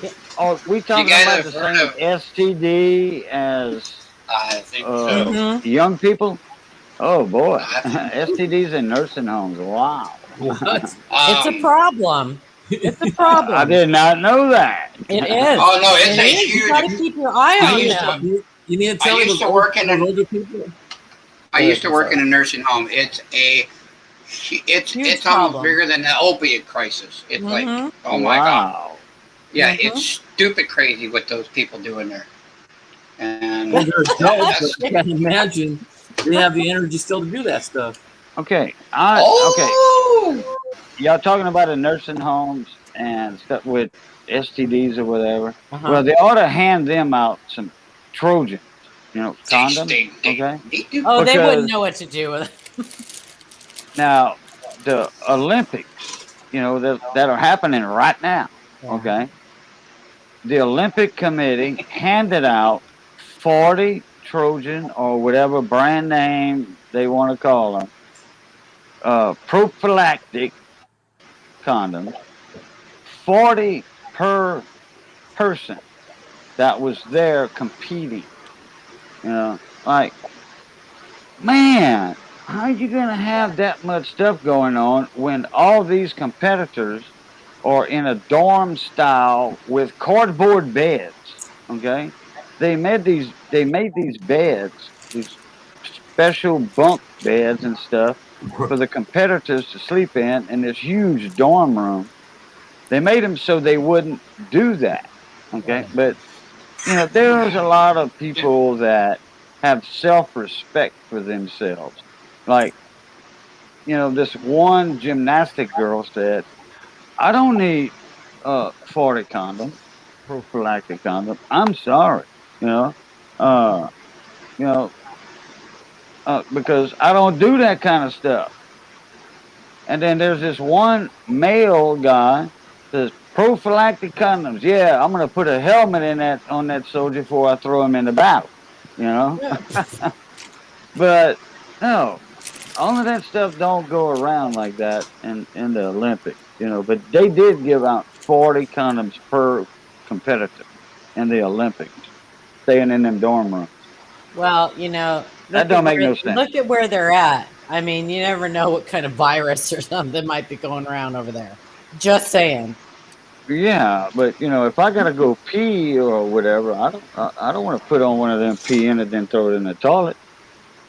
Yeah, I'm just going to say whatever happened to the Olympics stays in the Olympics. That's right. Yeah, I'm I mean just saying. they got a lot of Sorry, people in dogs. there that are they practice in self preservation. They don't want to die after they get their gold medal. They don't want to die a month later of some kind of stuff, whatever they caught from having naughty times on a cardboard bed. They don't want to be up there on the podium with an itchy coochie. I got to give it to you, Miss Paula. You got a guess bigger, I you guess you got a never heard. bigger laugh out of that than what I said earlier. Yep, you got a big laugh That out could of be that. awkward. I love it. You think that's bad? Breezy. You got to see So, the dorms on campus at a campus college.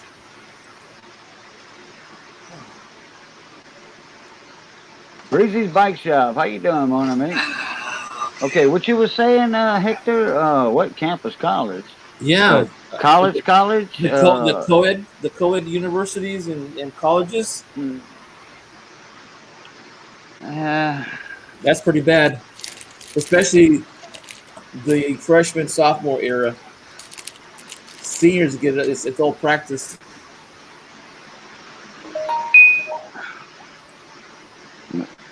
John Jacobs said, yeah, Italy had porn on TV in the 70s. Yeah, but that's Italy, Germany, stuff like that over there. So did my dad. That's normal. Yeah, that's normal over there in that area. Amsterdam, up in Amsterdam, that area. Oh, that's known for pot the red light smoking district. and prostitutes. The two P's, pot smoking and prostitutes. If they had a third P, if somebody can think of a name real quick, a third P, then say it. 40, right? What do they Well, it's like Arizona, okay? That's known as the 3 C's state. Arizona is the 3 C's. C, like in cat and Charlie, okay? It's, copper, cotton, and cattle. Believe it or not, Arizona has a lot of cattle. I thought you were going to say cooter. Oh no! No. No, this is all straight up. You ever Louisiana is known. A what? That program, the High Chaparral. High Chaparral? No, Yeah. there used to be a High Chaparral barroom saloon in Lafayette, Louisiana. There was a TV program that depicted cattle ranching in Arizona. Oh, I think I know who you're talking about. Wasn't John Wayne or Glenn Ford or John Ford in that movie? No? No. Oh, okay. The guy, one of the characters' name was Manolito and Blue Boy. And what other characters? Victoria. Big John was the ranch owner. I know of a movie called named High Chaparral, Western movie. Yeah, old Western movie. Yes, I do. Speaking of cattle on the desert. Yeah. A lot of people don't know that Louisiana has more cattle than the state of Texas.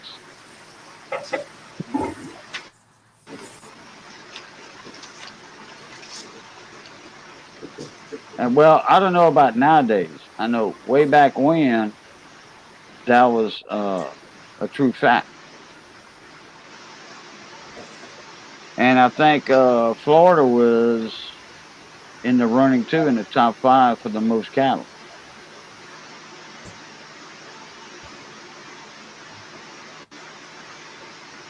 Arizona was a cowboy state way back. Yeah, that's right, Andrew. That's a fact. According to Wikipedia, Texas has got the largest herds, 30% of the state having of the United States having cattle. Then Nebraska, then Kansas, then California, then Oklahoma, then Missouri, Iowa. Okay. Louisiana's not in the top running anymore then. They killed them all and ate them. Yeah, that's right. That's right. Louisiana is 15th in the nation. 15? Okay. Behind Tennessee. That's all right. You got a lot of water bugs. And water bugs there are in part of that Louisiana. also, too. Yeah. We got our bed bugs are huge. do you Ugh. boil those with potatoes and corn too? That's right. They call blue crabs. There's a huge joke about blue crab, that you boil and eat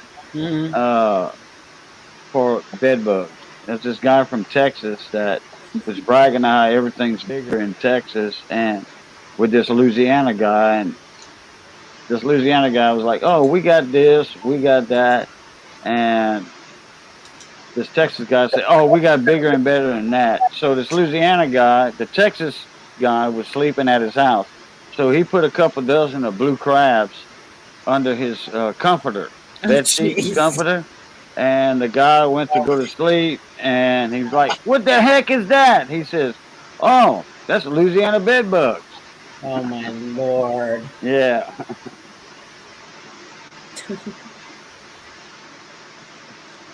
Well, that doesn't make me want to move to Louisiana. No, that was a joke, though. Comedian joke. Yeah, I would never put blue crabs in nobody's bed. No. No, I'm talking about the big bed bugs. No. Yeah, but the blue crabs, this guy put in the bed. I get that. Oh, okay. I understand that was a joke. Yeah. Well. No, but before that, you were saying the bed bugs are big in Louisiana. Yeah, because of them crabs, because of that joke. Oh. Because of that joke. That's why. I think that was Bud Fletcher, a Cajun comedian, or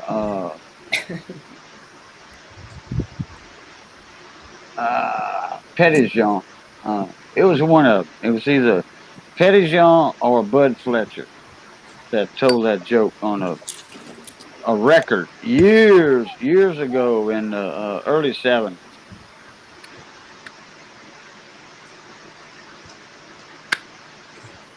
Well, I'm going to get off here, you guys. I'm going to try to get some sleep before my phone starts ringing. All right, Miss Paula. Thanks for having me up, Cajun.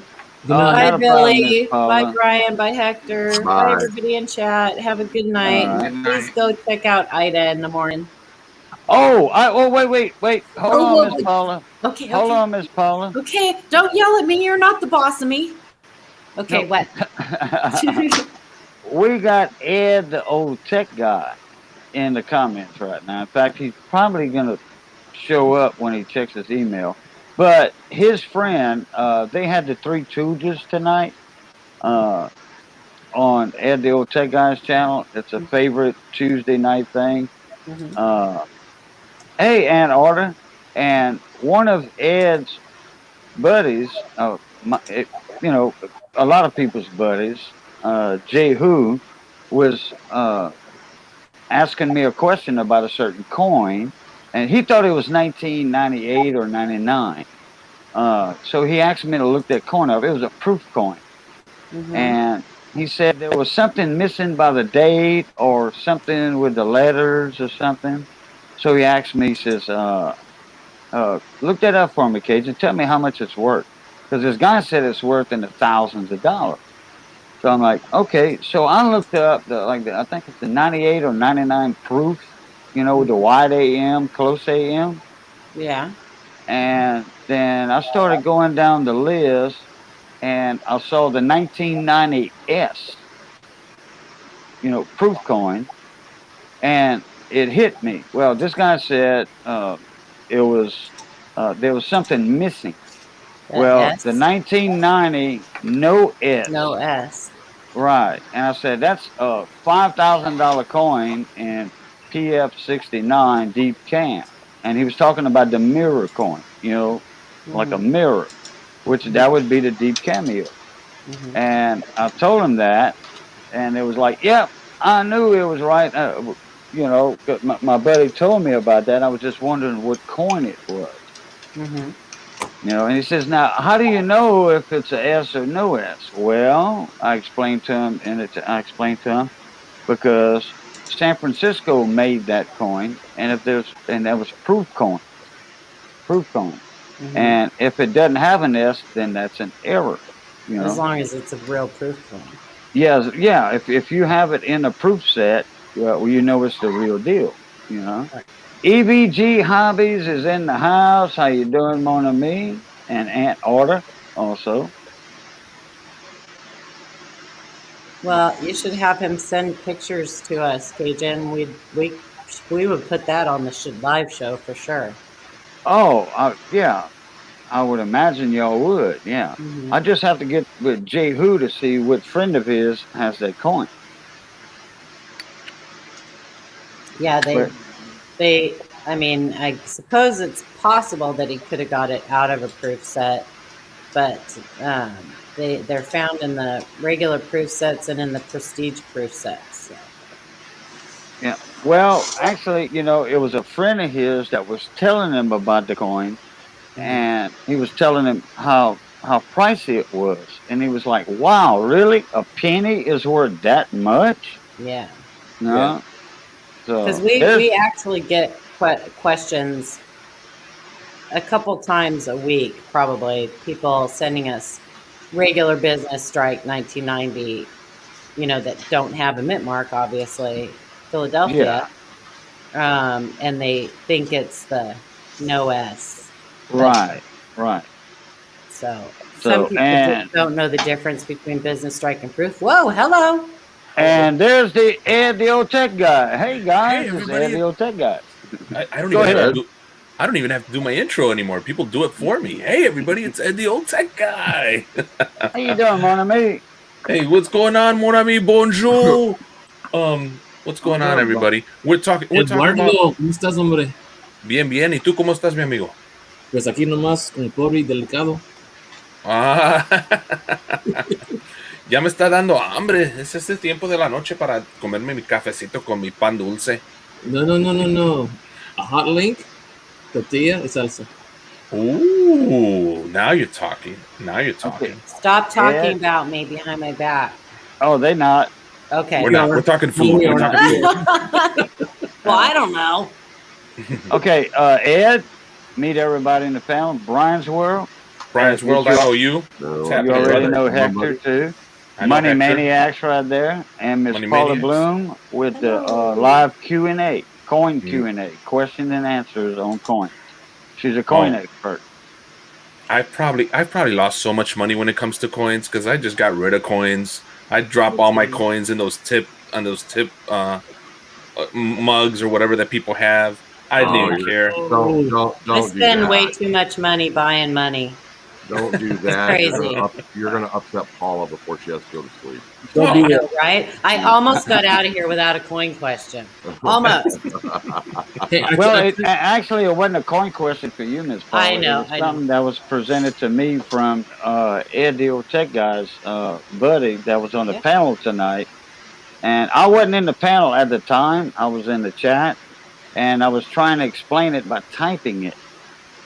So, but yeah, you can't. I mean, it's hard without seeing a picture. You're just guessing. No. Actually, it was a coin that somebody had. Yeah. That Jehu's buddy had, and he was telling him how much that penny was worth. Right. That's what I'm saying, though. If he knows for sure that it's a proof. Yeah, it's in the proof set. It's in the proof set. Yes, that's what I was saying earlier. It's a penny. It's a penny that looks all silver. He shot me a picture of it. Yeah. Oh, shoot me the picture of it. Let me see if I can. He said it was. You can pull it up and share it. He said it was like a 98 or something or 99. I said, yeah, well they do have the proof what is it, the 98 or the 99? Both. It has the close AM, wide Both. AM, and they're worth a few dollars. But he did say there was a letter missing by the date. And I remembered that. And so I got to thinking, hey, that's a 1990S proof penny that's missing a mint mark. Well, is And it a that's like 90 five. or a That's like 98 or a 99? no, it's a 90. It was a 90, and that's the 90S with no mint mark, and that's I think on gray sheet and proof 69 is $5,000. I'll get his okay to shoot it over to you. I don't know what he wants me to do because he was being kind of. I don't think I was supposed to say that even. He was being kind of crazy on the show when we were talking about it a little bit. Yeah, no, actually, Why? he had posted. That's a great find. No, I think it's because we live in Chicago. Oh, well. He doesn't want somebody breaking into his house and taking it from him. Yeah, no, Don't worry about being Chicago. It'll be all in California. Jehu did pose that question to me and asking me how much is it worth. But he said a friend of his had it that was telling him about it. So. But Ed said he has a picture. Do you have the picture that you can see the date on it? Let's see here. Let me see if I can. Oh, I'm waiting for him. Come on, Josh. I'll be right back. Let me. I gotta go lean off the dock. I'll be right back. He said it to me on Snaps. That's the problem. You know, I barely have Facebook, and I've got Q&A, and I've got a few of the coin collectors, but all of a sudden I'm getting contact from all my past friends and my past co-workers. And I tell them, I'm sorry, but this is only a coin channel. Then I have to, oh, come on, so we're going to find you. And I say, oh, jeez. Well, now I've got to mix of coin and people. I'll owe you a picture, Paula. I'll get you a picture. I promise.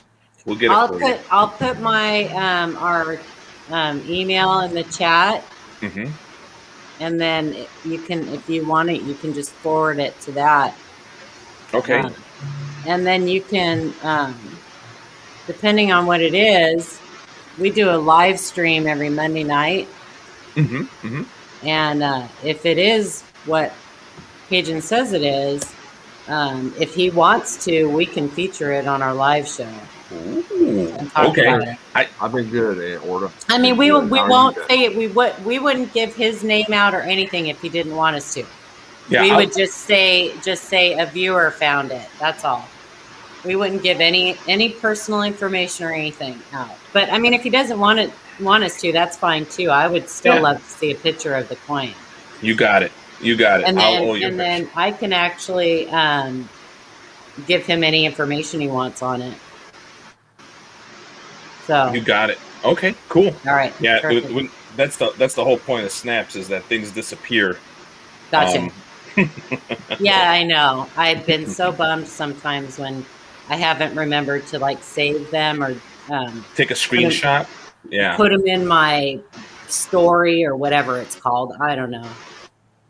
And I've lost them and my grandchildren. So, all right. Okay. Well, I'm going to go. Everybody have a great night. I'm looking forward to seeing that, Ed. You got it. Okay. You guys keep your fingers crossed that my daughter keeps that baby in for a little while longer. Yeah. All right. Good night, guys. Good night. Hi, Miss Paula. Bon week. Okay, Ed, I have a question for you. Tell me. Okay, you said you have a picture of it? No, it sent it to me over Snapchat. That's the problem. So Snapchat picture pops up, you see it, a few seconds later, boom, gone. That's the problem with Snapchat. Oh, okay. So I texted him. But he may be sleeping right now. Oh yeah, probably. It's almost 1 o'clock. Yeah. So. Yeah, and he's a truck driver, so he wakes up really early. So as soon as we'll get a picture of it to you, and you could share it with who is that, Miss Paula? You can share it with him. Paula Bloom, correct. Yeah, we'll get you a picture of it. Okay. Now, was the coin in the set with other coins, like a half dollar, nickel, See, quarter, dime? it was by itself on a wooden table. It wasn't like that. Oh, okay. He had it by itself. So I don't know if Oh, okay. it wasn't. It didn't look like anything special, to be honest with you. Oh, I thought he had said it was I thought he had said it was with some other coin. Oh no, Mm, it was just okay. a quick. It was just a quick picture on a table on wood. That's all I saw on it. Oh, okay. But we'll get you a picture of it. Don't worry about it, man. We'll get it. Oh, We'll get it. okay. I'll wait Not till a he wakes problem. up in the morning. I'll start bugging him in the morning. It's like, come on, get me one. I'll send it Okay. to email. All right. Yeah. Well, you know what? If it was in the set, in that proof set, Mm-hmm. that would make it official. You know, Mm-hmm. it's in a proof set, because all the other coins are going to have a S mint mark on it. But he did say there was something missing under the date. You know, and that would be the mint mark. Okay. Now, if it's out of the mint set, well, then you got to get that verified. You have to get that verified that it is a 1990 proof. Everybody jumping off. I'm here. Yeah, Hector's here, but I think Brian lost connection right there. He was doing something, and I think he lost connection. So how you been, EVG? EVG's a gold hunter, prospector, and he has a channel on coins. He goes through half dollars.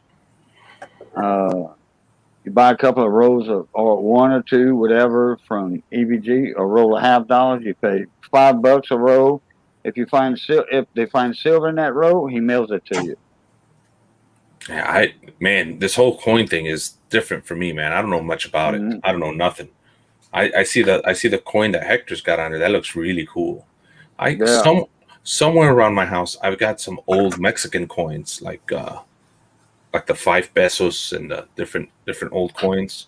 They give them to you like certain holidays and when you're a kid. And I have those somewhere in my house. My wife's the one that knows where they are. So did you ever do a bolo? Yeah. Did I ever do a what? A bolo? No. No. What is that? Mm-mm. Bolo is the compadres or the godfather of the child being baptized.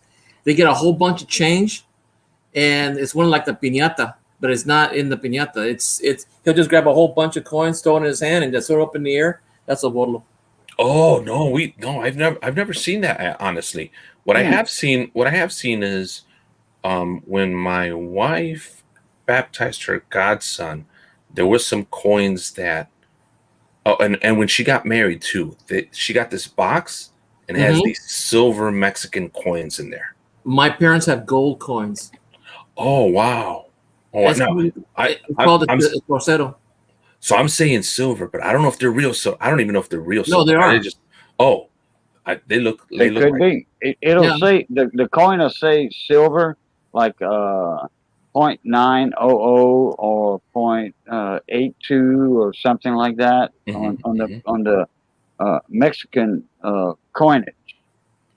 My dad got married in Mexico to my mom, who was born in Mexico. My dad was born in the United States. My grandfather was raised in the United States, and my great-grandfather was living in the United States when my grandfather was little.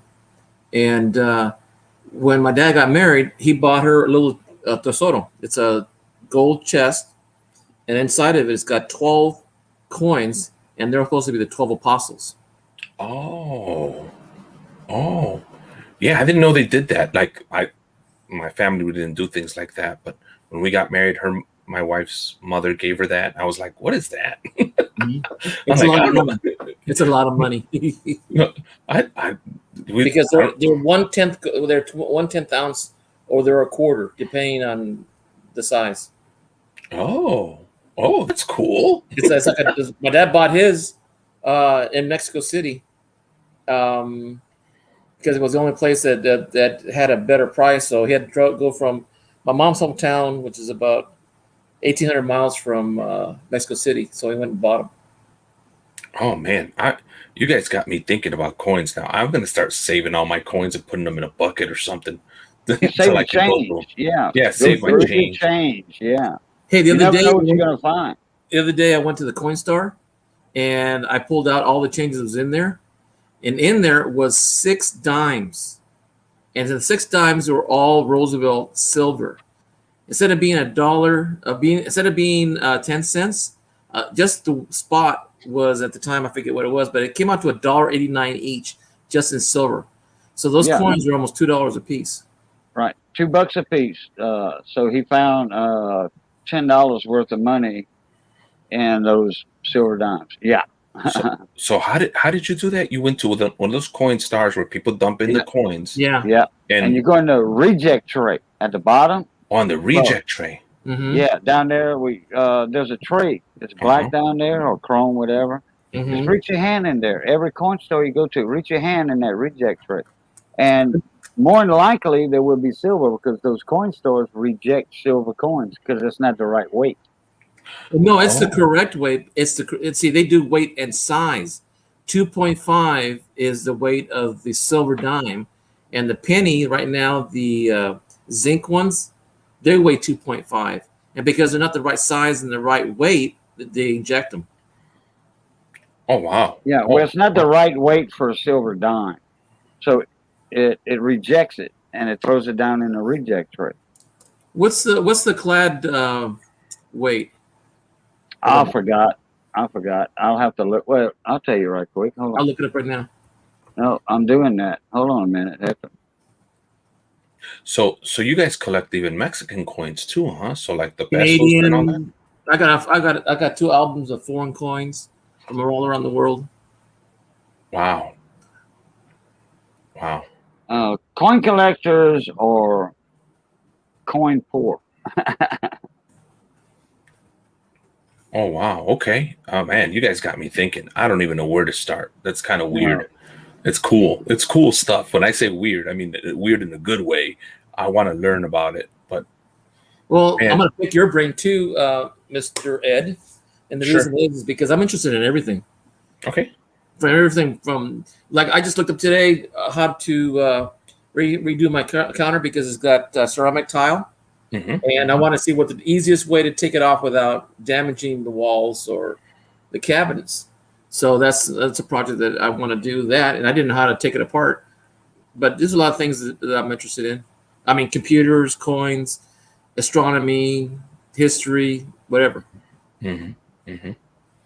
So you're asking me how you can take off the countertop without damaging the I already found out. Oh, okay. I was gonna say, yeah, I'm not the guy. I'm not I'm not that level of construction guy. I do a lot of my own work, a lot of my own side work, but you're gonna get a DIY answer versus a pro answer. Yeah. Well, these guys, some of these guys are pros, and some are handyman, and I don't look at just at one. What I do is I take a look at all of them as much as I can without being bored, and then I'll pick out the best technique.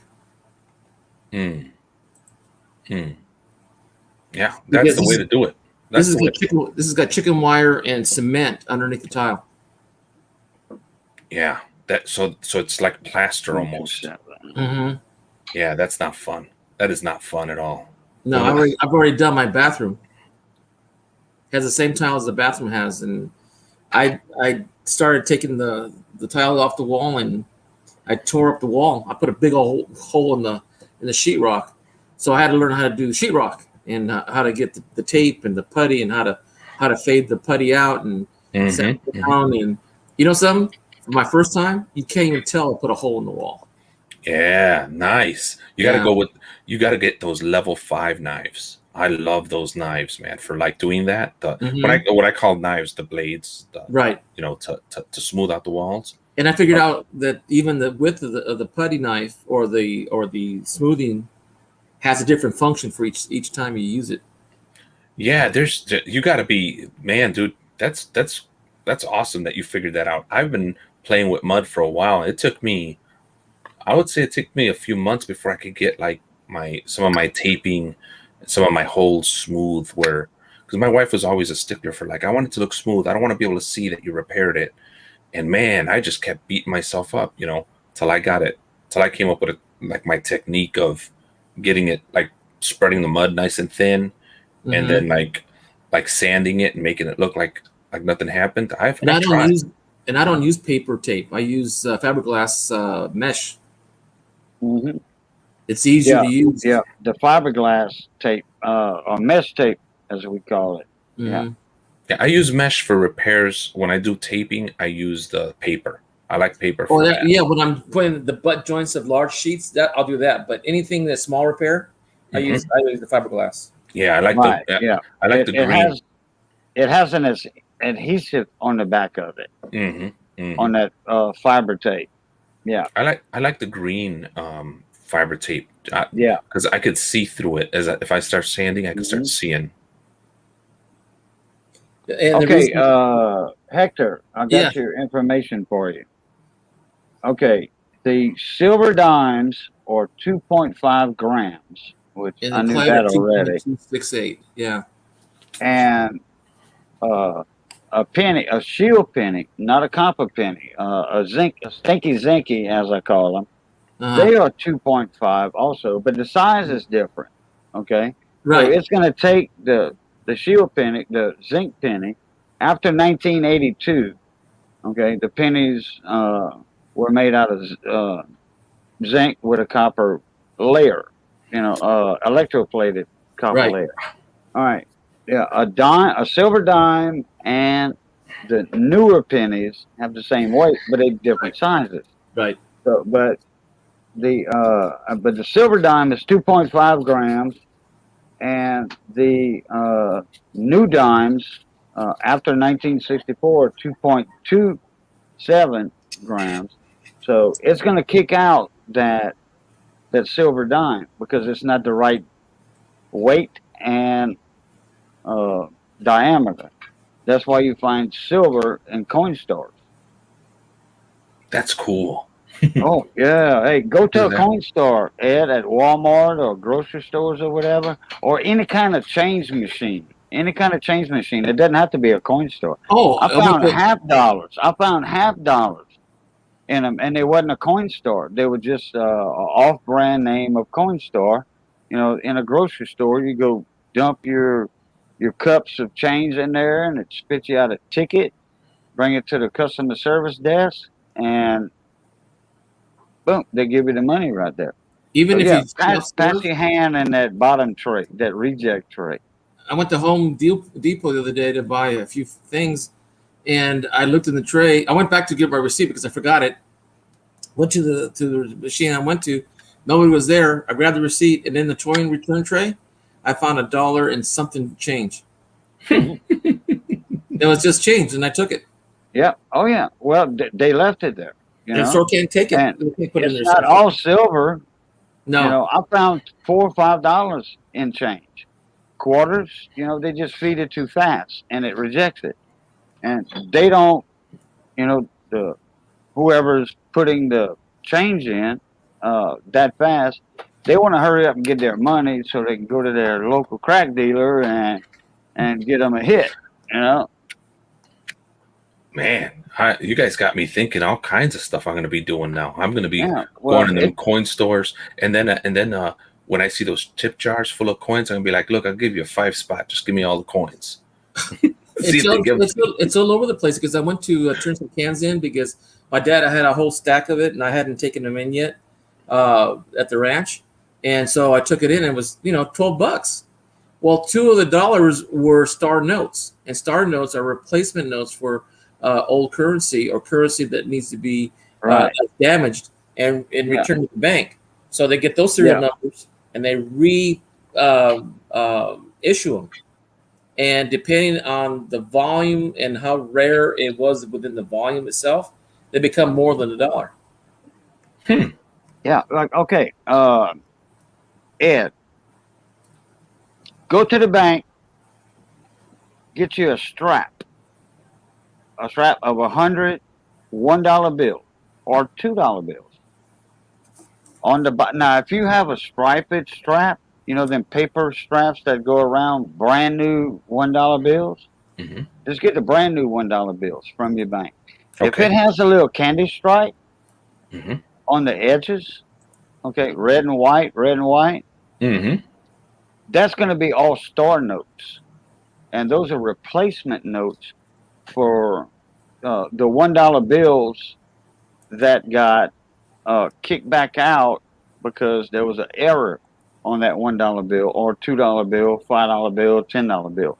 They replaced those with star notes. Sometimes you can get a whole strap of them. Buddy of mine got lucky and got 10 straps, 10 straps of $2 bills, all star notes, all sequential numbers, all numbers back to back to back to back to back, from '01 to whatever, for 500 of those bills.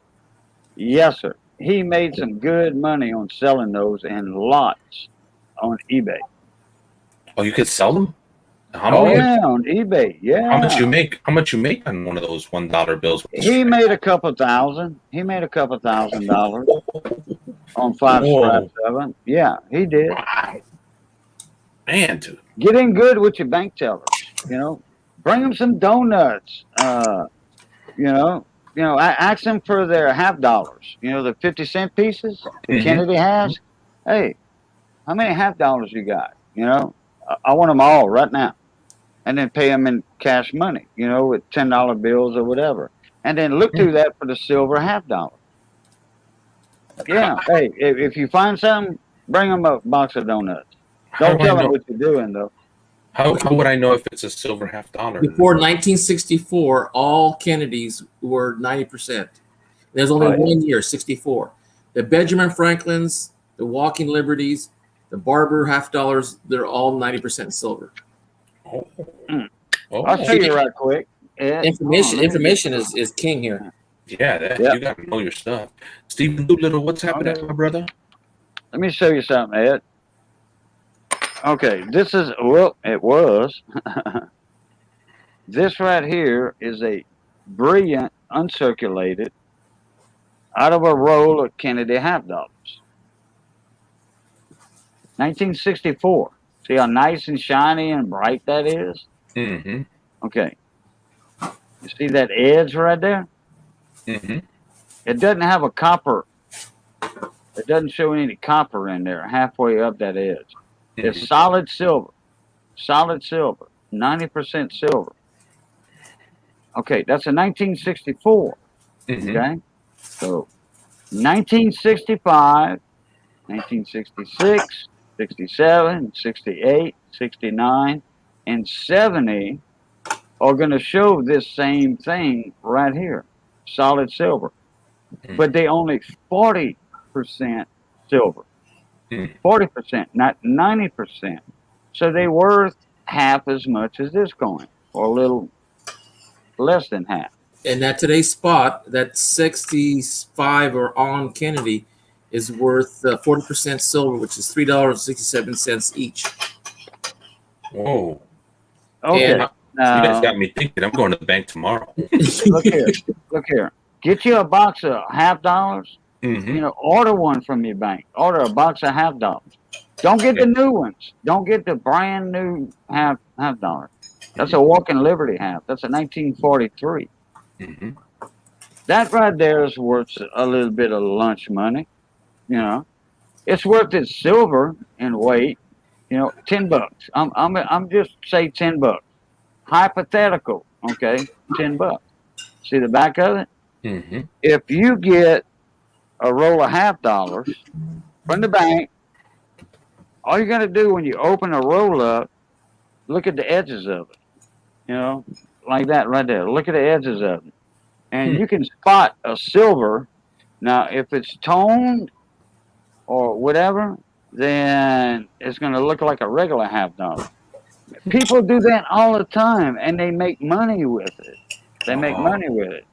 It's a stupid question. I'm a complete novice here, so don't beat me up, guys. But, no stupid questions. So is this part of the reason there's a coin shortage because people are going looking for this stuff right now? Is that no? That's not because of the coin shortage. Right now, it's harder to get $half at the bank because of the coin shortage. COVID was the reason for the coin shortage. Mm. Transportation. Or they say shortage. There's no shortage. There's none. There's none. Mm.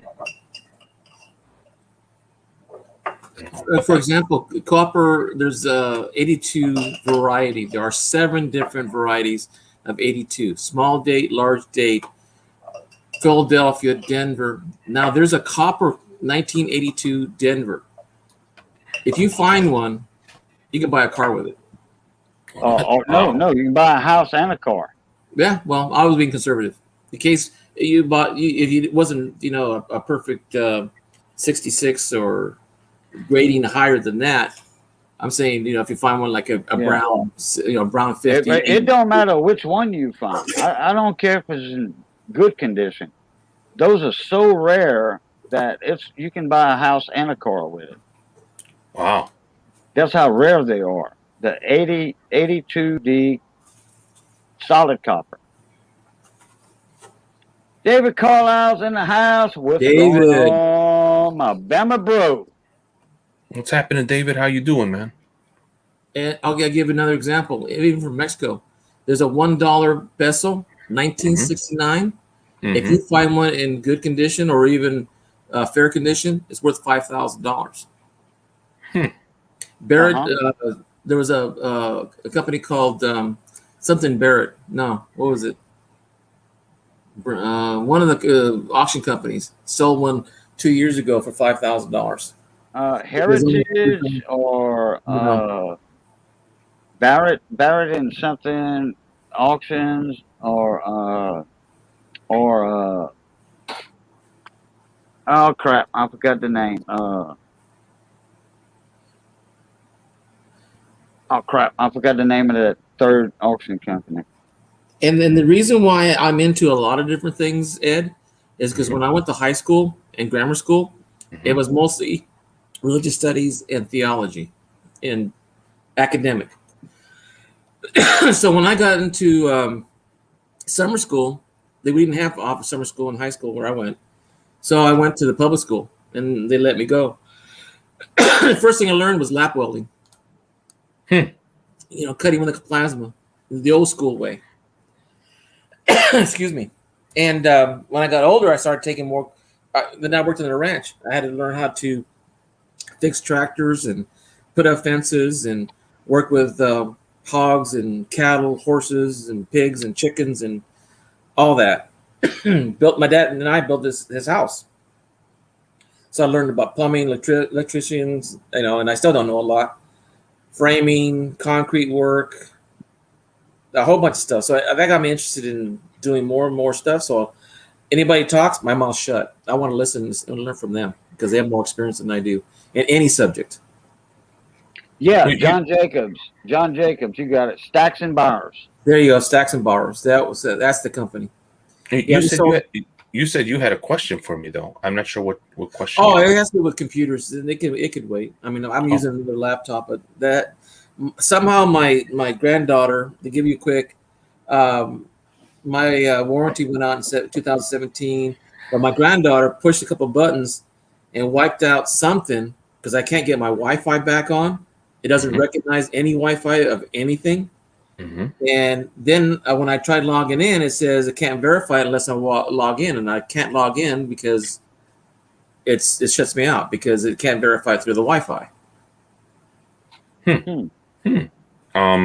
So it sounds to me like she shut your Wi-Fi card off.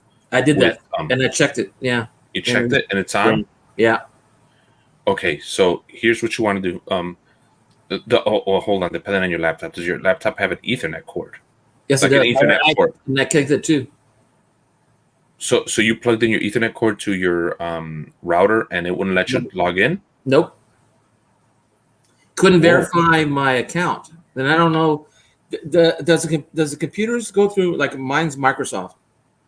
Does it keep verification of because I know a lot of times when I open my wife's laptop, it says new device open. Google tells me a new device is open on a new computer. It gives me the IP address, and it tells me, was this you at this time at this date? Hey, David Carlisle, how you doing? So if I can get it done here, I'm going to have to take it to a tech guy here in town. Ouch. Man, I wish I lived close to you. I'd help you troubleshoot it. the thing is, did you set it up so that it connects with your cloud account? Don't have a cloud account. You don't have a cloud account. Okay, No. so then this is just a local account. All right. Right. Dumb question. Do you have anything in there that you don't want to lose? Oh, all the pictures, all my finances, documentation, letters. Yeah, there's a lot. There's a lot. So you don't want to lose it. You can't lose it. Okay. See, this is what I thought it'd be a long time to discuss and figure out, because I don't think it's simple. I don't know what she did. I don't know if maybe if it's not her, maybe it's a mechanical item that or a conflict with the software. How about this? I got a question for you, Hector. Sure. That will help Ed out. Okay, when you first got that computer, you had to sign in, right, with like MS Hotmail or Gmail. With no, I'm talking about with Windows. With you Microsoft. you have to sign in with a Hotmail account for Windows, because Windows is what, MSN or whatever. Yep. Outlook.com. Yeah, or Outlook.com. Yeah, like this laptop right here is set up for that. So, I mean, but I do have that information that when I signed this computer on to Windows, it was a Hotmail or Outlook type. So you have to look where you signed in at, I think, Hector. Okay, and I think I'm making sense, huh, Ed? Yeah, no, yeah. That's why I asked about his cloud account. Like if he signed up with, whether it be, like you said, MSN.com, Outlook, Hotmail, at the end of his signature. And then sometimes it'll give you like the choice to make a 3-pin or 4-pin number instead of typing in all that. Because I think I did that with Dell, because I bought my computer through Dell. So when I was able to send a tag for service, even though my warranties already expired in 2017. I mean, it's still a good computer. It's a 17-inch monitor with keyboard on the right side on it. And they said they could service it, but they need me to hook up to the Ethernet with the Wi-Fi. And I said, well, I can't get on the Wi-Fi because it doesn't recognize anything. Do you think that Wi-Fi went bad? It's potentially yes, but you're saying that you plugged in an Ethernet cord into the laptop and into your router. That tells me that this is past that. It sounds to me like there's a keyboard shortcut where she shut off the Ethernet or all your ports, like putting it in airplane mode, kind of, like your phone. So let's see. Hold on. Do you know what Dell model it is? Yeah, I got it right here in front of me. Michael M., how you doing, mon ami? I get a microscope because you guys need to connect to the cable. Yeah, my laptop is connected to the Ethernet cable. Yeah, I don't use Wi-Fi on the laptop, even though it's only 6 feet away from the Wi-Fi. To the router, I don't use it. I use an Ethernet cable. Oh, jeez. I'm looking in the back of the computer and I don't see it, the model number. Go into your computer. No, he can't. He can't get in. I can't get in. You can't get in. Oh. You said it's a Dell and you bought it in 2017. Is that right? Yeah, and it's a... Is it a... they have names, right? It's an Inspiron 17. Inspiron. Got it. Inspiron 17. 2017 Inspiron 17. Michael M. How you doing there, Michael? He's I did that. I mean, this thing's a workhorse. I mean, I've had it for so long, and it's got 1 terabyte on it. Wow, that's nice for a laptop. Let's see here. Hold on. You guys go ahead and talk. Let me just look at the. I remember one day I remember one day that Hector, his cat, ran across his keyboard, or no, his grandkids did something. This is a few years back, Will. Yeah, There's either a cat, or one of the grandkids started pressing some buttons, and he got knocked out of the internet.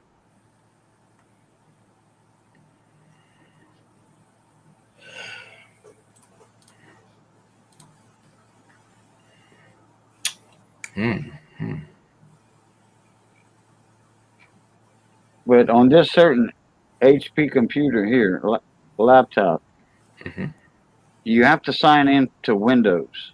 You know, to get Windows, you have to sign in with a Hotmail account or Outlook account, whatever they call it nowadays. I'm just glad all that's wrote down. My memory is not as good as it was. Yeah, all the ways I know how to bypass a password is you got to be there with a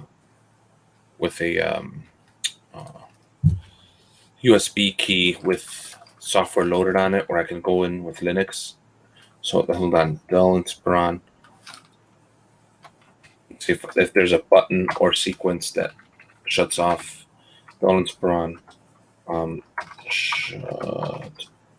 Steven, I'm doing good, buddy. Thank you very much. How you doing?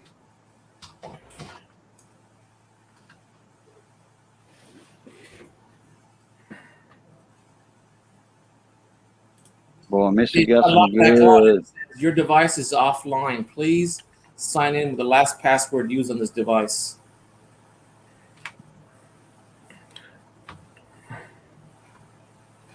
So it's offline. But that's offline because it doesn't get any network, right? And it wants you to sign in, right? And I found the keyword that antenna is with the, the parentheses. I hit it and nothing happens. Then I have sign-in options. Microsoft password account. So somebody. I don't think I have it. That's the one you need to remember or write down when you first get that laptop online. Use your password that you normally use or you think you used on that.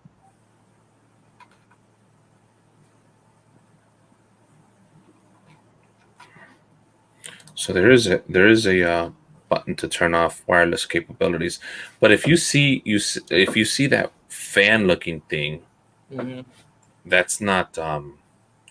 That means that your Wi-Fi card is on and it's seeing a network.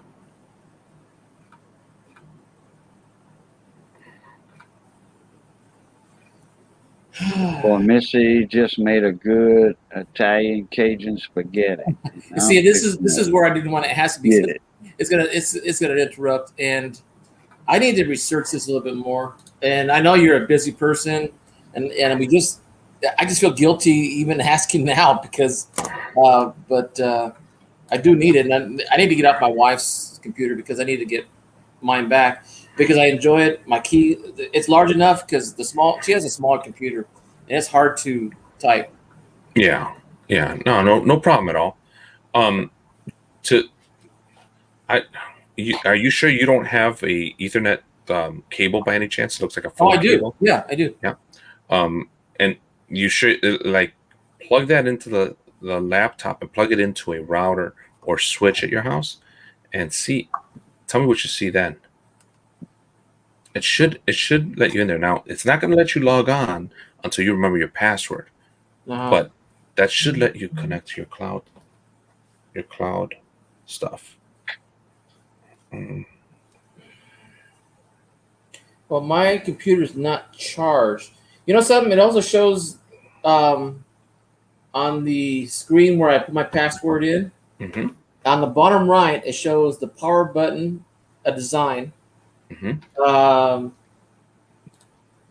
And then to the far left is a world with a no sign on it.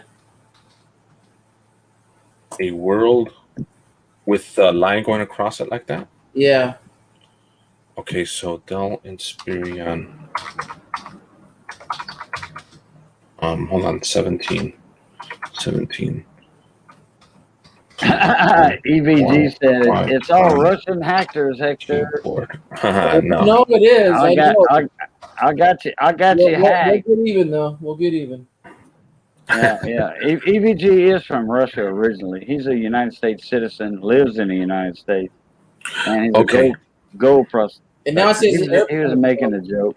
So can you do me a favor? On your keyboard, you're going to see a button that says FN, Frank Nancy. Right. And then you press that and hold that. And then up like by the number 2 or so, you'll have this thing that looks like a fan. It'll show Wi-Fi. You click it while holding the function button, and that turns on your Wi-Fi.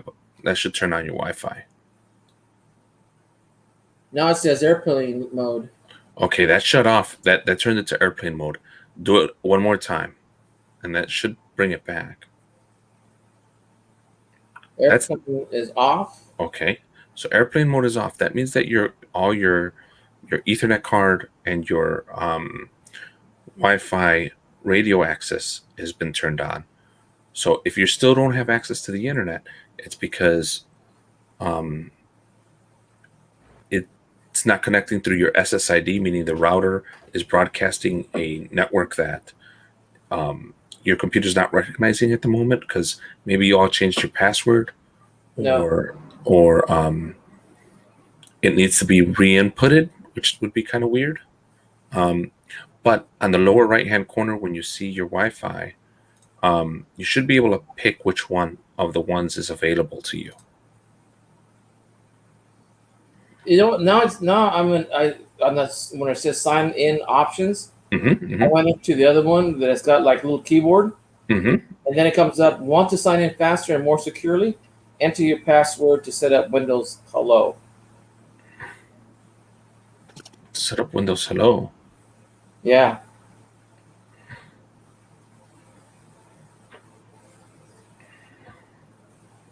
I never seen that before. You need to do it. I'd have to see your screen for that. I'm not sure. Hold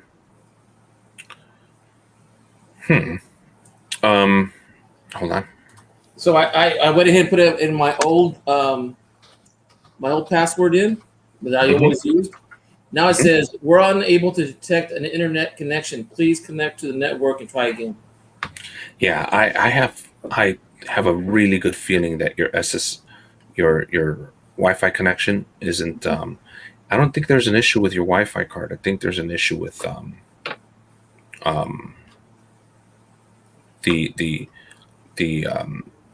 either your Wi-Fi SSID password has to be inputted again in the laptop. Right now, your best bet it will be to connect it directly into the router. Right. That's your best bet. And I'm charging it up right now because it's low. Yeah, let it charge. Let it charge it, and we'll try it in a second. All right. You have Ethernet cords, right? You said you yes, had I do. A couple. Okay. Yes. All right. Leave that alone for right now. Okay. Back to the coins. So, yeah, I don't know enough about coins, so I'm okay talking Windows if you want. Yeah. No, the thing is that even like I found a DDO.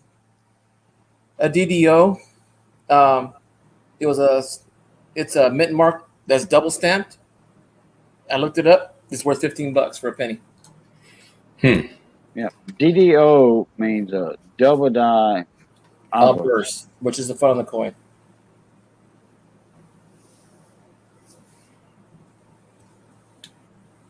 You like history, Ed? Yeah, I do. See this face right here where you got the coin? I see that. You know who that is? No. Moctezuma. Oh, is that Montezuma? Yeah, Moctezuma. Oh, Moctezuma. Oh, yeah. He is. He's the last Aztec king before he was executed. Yeah, it's like, man, I got Montezuma's revenge. I can't go to work today. That's what they gave it to the Spaniards. By the way, Windows Hello is so that you could sign in kind of like on your phone with your fingerprint or your Face ID. Okay. So I don't know if it's going to let you do it because it's going to need you at least to sign in once with your password.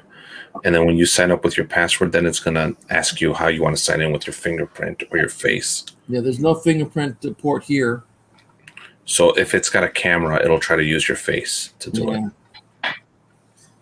Anyway, now it still says we're unable to connect to the internet.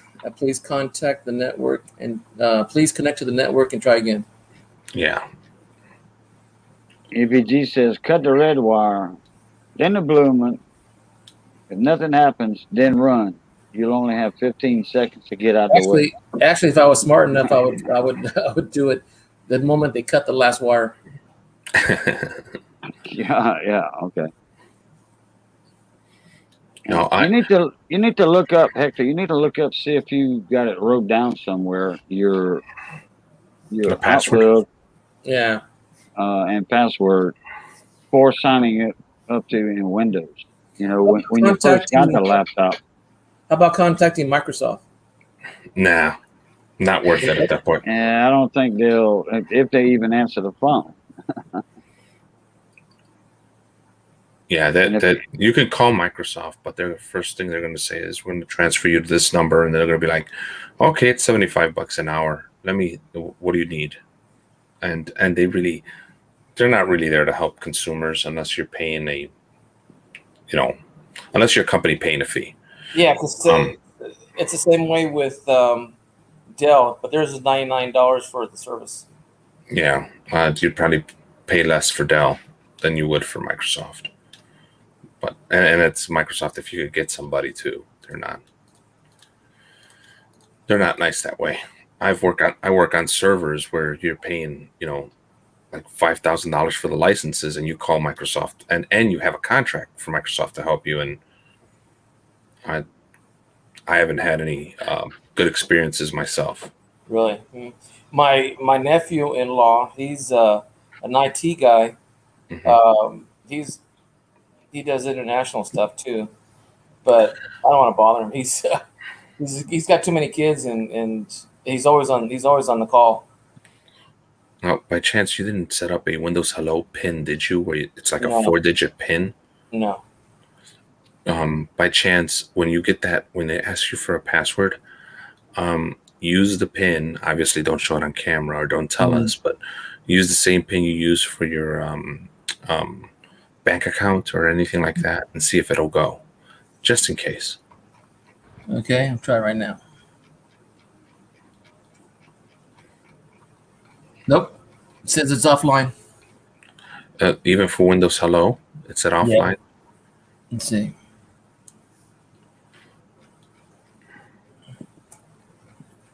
Unable to connect to the internet. Yeah, it just wants to connect to the internet, huh? That's really weird. You should be able to log on your computer without connecting to the internet. Yeah, it shows that little, when I'm offline, sometimes with my wife's computer, it shows a little world with a do not, symbol. Mm-hmm. That's what shows up right now. Yeah, but you should be able to log into your computer even if it was no internet at all. That's really weird. Let's see, hold on. I don't think that's... I still might have the disk. No, don't do that. You'll blow everything out. You'll blow all your data out.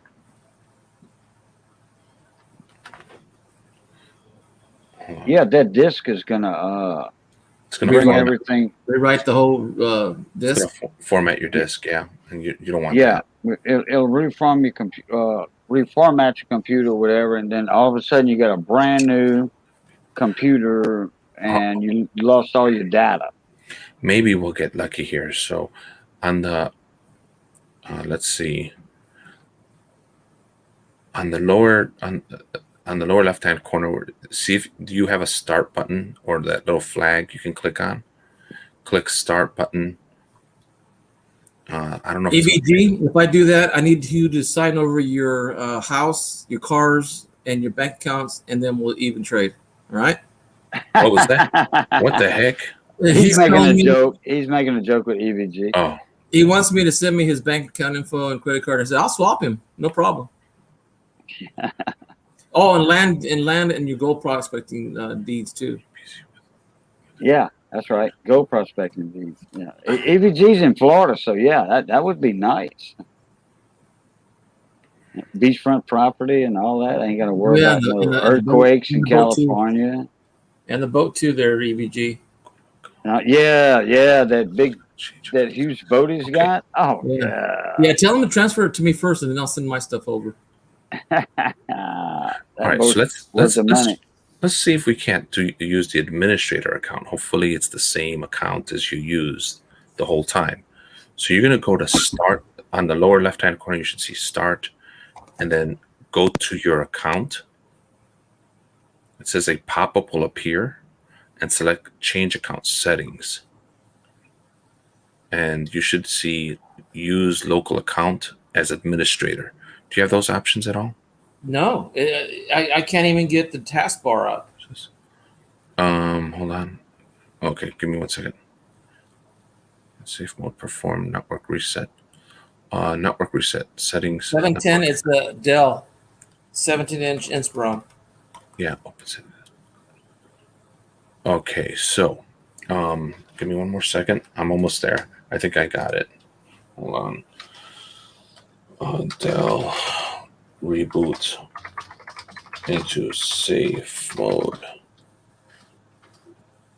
Okay, so the computer.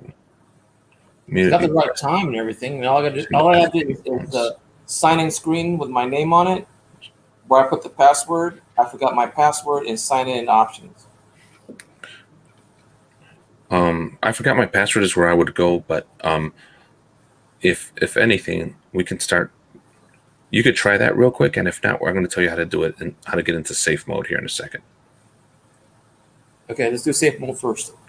Okay, so you're going to shut your computer off. You can shut it down how you do normally. Normally, I go to the start button and power down. Mm-hmm. But right now, you're just going to press and hold the power button on your laptop. And you're going to hold that for 10 seconds. Okay, I hit the power button on the screen, and it says sleep, shut down, restart. Do you have a physical power button? Yes, on I the do. Keyboard. Yeah, press and hold that one, and don't let go for 10 seconds or 12 seconds. It should shut down by itself. Yep, did. Okay. Now, as you, I'm going to tell you to hit that button again, but as you hit it, I want you to hit the F8 key once a second, like a heartbeat, like pop, pop, pop, pop, until you get into the advanced boot menu. And what you want to do is choose safe mode with networking. Okay, so hold the button down and hit F8 same time, and then after that, 1 second each. Hit your power button just once and let go, and then you're going to hit the F8 key on your keyboard like a heartbeat, like once a second, 1, 2, 3, 4, and you're going to keep doing that until you get a menu that's going to pop up called Advanced Boot Menu, and you're gonna try to choose safe mode with networking. See if that works. Dell came up, the symbol. Yep, just keep hitting F8 right now. Okay. Once a second.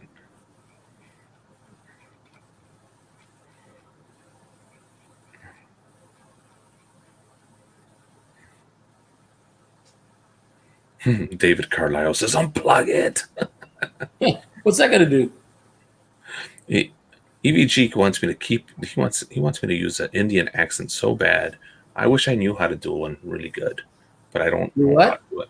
He wants me to use an Indian accent, like "Hello, my friend, how are you?" type of accent. I don't know how to do it good.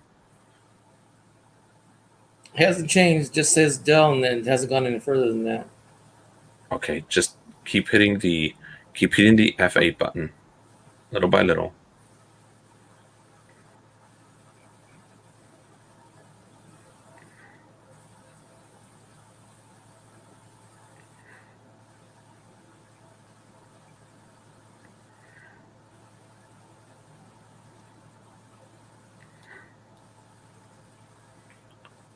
for some of the newer computers, they've changed the way they've done this. So if this doesn't work, then you go back to the screen where you were at, and you're going to hit the shift key, and then you're going to press the same button you pressed on the screen to shut it down, and it should give you a new shutdown menu. So, but still giving you just the Dell sign right now? Yep. Man, this one's going to fight, huh? Mm-hmm. I think he lost him a little bit somewhere with the power button holding for 12 seconds. And well, that just shut it off, right? And then you just hit the power button once to turn it on, and then you've been hitting the F8 key, correct? Yeah. Okay, let go of the F8 key. Just leave it alone. See if it's going to...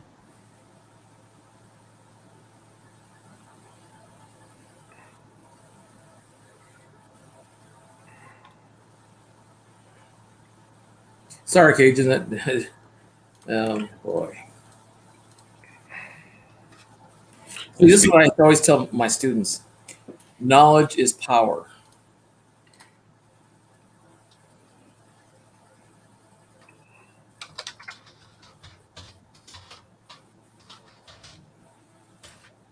Nope, just stayed at on Dell. That's it. That seems like it froze. Yeah. Okay, press and hold the power button, the physical power button key again, and just leave it there for 12 seconds again. Make sure it goes completely off. It's off now. Okay, and let go completely off any buttons. Don't touch any more buttons. Now hit the whatchamacallit, the power on button. Okay. And then let it boot to the screen where you were at. I think there's another way for me to get you there easier. Let's see if I can get you there right now. Hold on. Windows start. I think it's so I think if I hit shift. No, it's shift. Excuse me. Or is it control? A little ring at the bottom, like it's booting up. Yeah. Restart.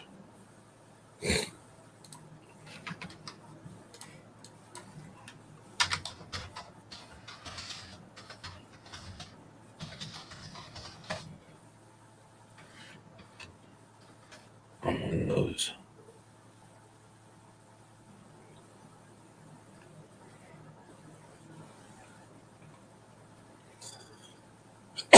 Excuse me. Jeez. EVG Hobby said, you remind me of my old job when I was an IT tech trying to explain kids how it works. Like in school, yeah. Well, that's all they got nowadays in school is computers, Yeah, they know how to work. They don't know the in-depth stuff. Yeah. Kids nowadays don't even know how to write a script anymore. That's a foreign language to them. No.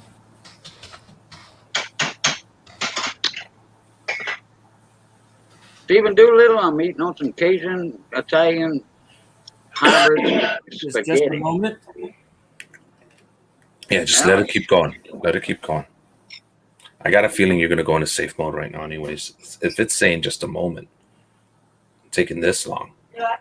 Now I'm on my desktop screen, wallpaper, tells me the time and the date. And on the right side, the power, charging symbol, and the world with the do not. Oh, I know EVG. Yeah, no problem. What's up, Alexander Smith? How you doing, mate? I'm a Scottish friend.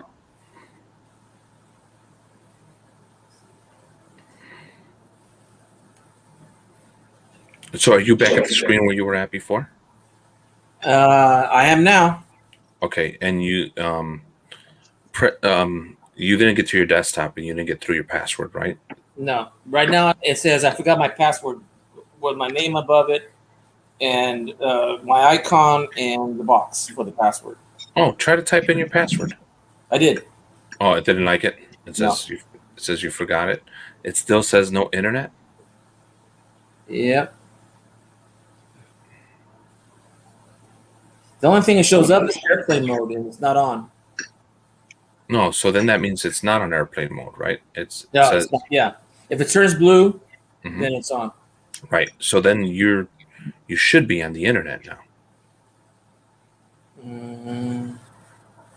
It doesn't recognize it, but let me try again.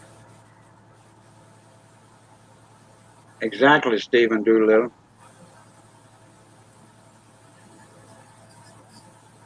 The Cajun version of it. That means that it's spicy. Nope. No?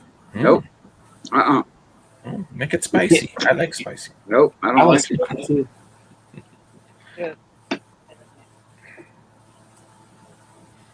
No, EVG, no. Reset BIOS? No. No. I even know that. You can reset the BIOS, sure, but no. That's not gonna help it. Format C-R. Yeah, it says the device is still offline. It says it's offline. Okay. All right, so we're gonna test this. So you're gonna press and hold the shift key on the keyboard. And you're gonna hold that. Okay. With the key still pressed, click the start button and power. Power down. No, and followed by restart. So you're gonna hold a shift. You're gonna hold the shift key on the keyboard. With the key still pressed, click the start button, then power, followed by restart. Windows 10 reboots and asks you to select an option, and the option is gonna be reboot into safe mode. Where does it say start button? Now you have shift. The start button is gonna be in the lower right hand corner, as like if you were gonna shut your computer down again, but through the software without the physical button. Oh, okay.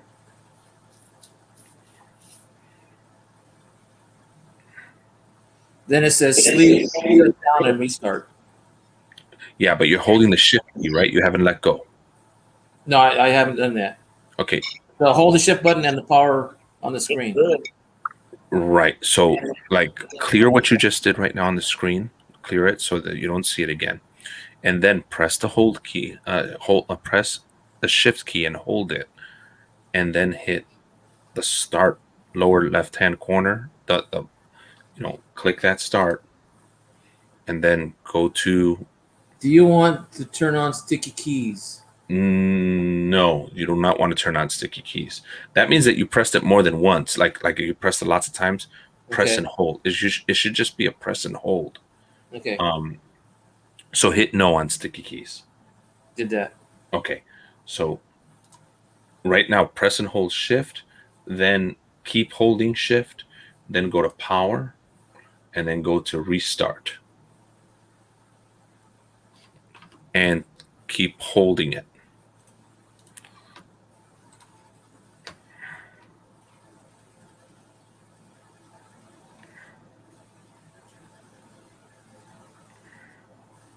Spicy Italian sausage.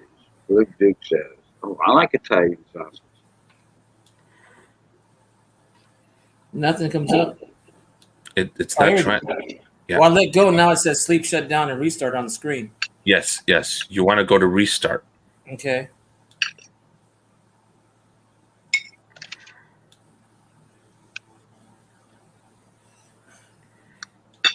We're going to get you there. Oh, my wife made spaghetti sauce from fresh tomatoes. It made a big difference in the sauce. Now it says just a moment. Okay. Now the screen went off. Okay. Went back to Dell symbol. Okay.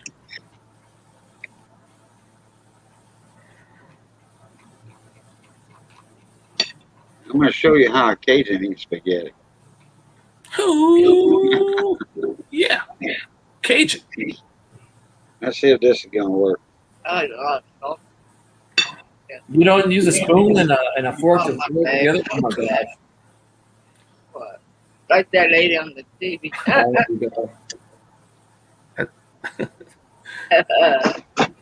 I seen a lady was doing that on Facebook.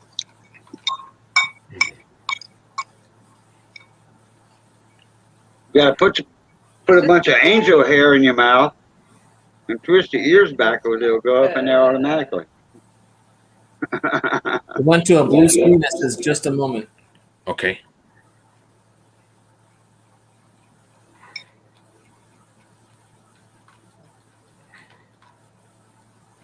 It went to my desktop wallpaper with the date and time. And it has a charging symbol at the bottom right and the world Why can't we get symbol you? with the no on it. It didn't go to safe mode or anything. Why can't we get you in safe mode? Okay. All right. Let's keep charging it, and then we'll have to plug it in because if it's there's a button between filters off, sticky keys off, high contrast off, magnifier narrator. You got it talking now. I got to turn it off. Okay. But it's the same thing. It still says it has my name, my icon. It has a box for the password. I forgot my password, and then sign-in options. Back to that. Okay. If you forgot your password, does it still ask you to go on the internet? Yeah. If when I use my internet, it says can't verify. Can't verify. Let me try something. That may also mean that it's wrong. If you have a thing that says forgot password, then it might want you to give you your email address, and it'll send you a new password. Oh no. Maybe. Don't know. Don't know if that'll work.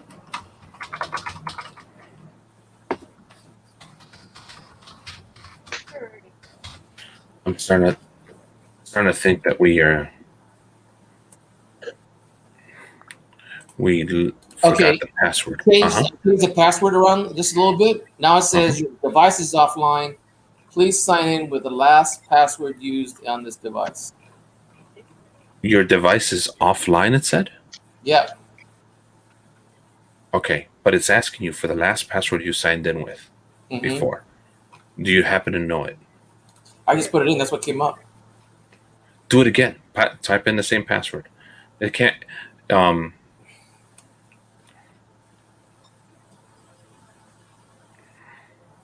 Beep beep. Road runner. What's up, Mona? Hey, Road Runner. Still says your device is offline. Please sign in with your last password used. Okay, so now we have to plug this in because this thing should go into safe mode by pressing F8 or holding the shift key, and I mean we're not getting there. So we have to be able to plug this in then physically. Is there another way I could get you to safe mode from the start, from shutdown? That's it. I think usually I just press F8. Let's see. Sometimes Dells are funny. They'll move the Dell.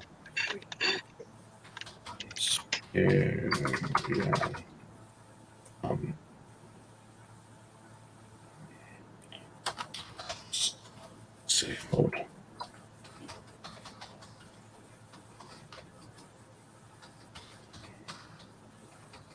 Let's see if we can't force you safe mode.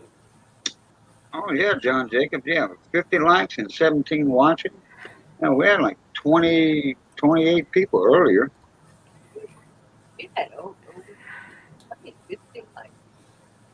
Yeah, that's what John Jacobs said. 50 likes.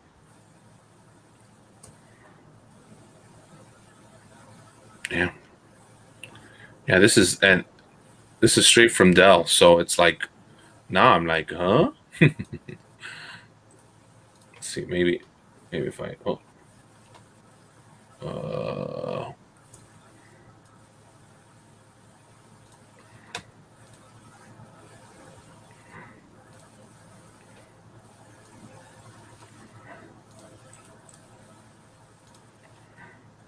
dang.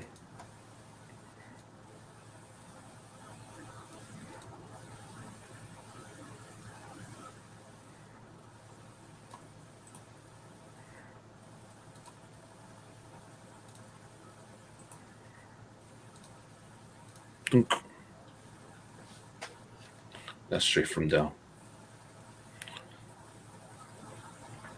We'll try with the Ethernet cord first. Let's try with the Ethernet cord. Okay, I gotta. Let's see. Let me.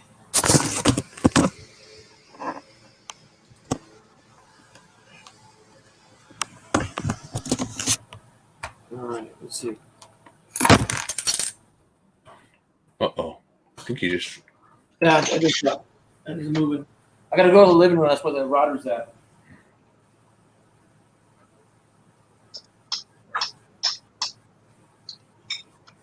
Oh, Hector, Ed put in a couple of comments that you might want to copy and paste.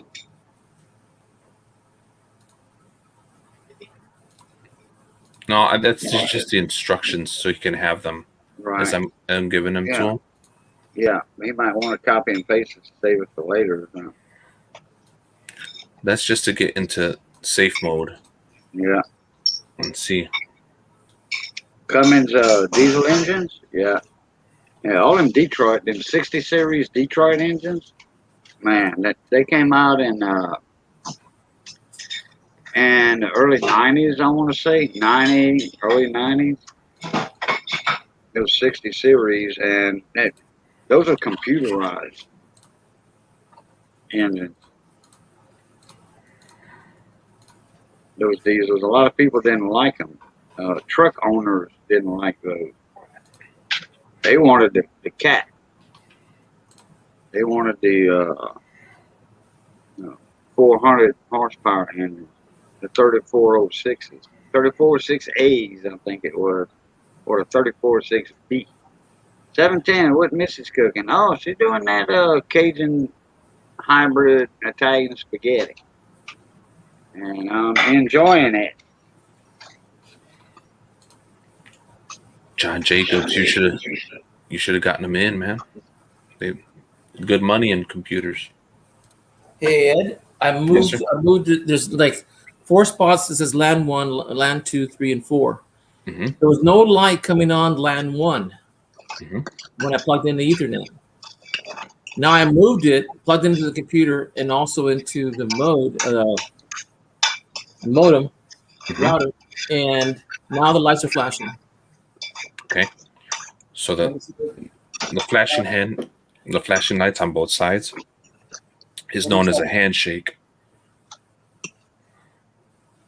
Like, hello, Monsieur Hector. How you doing today?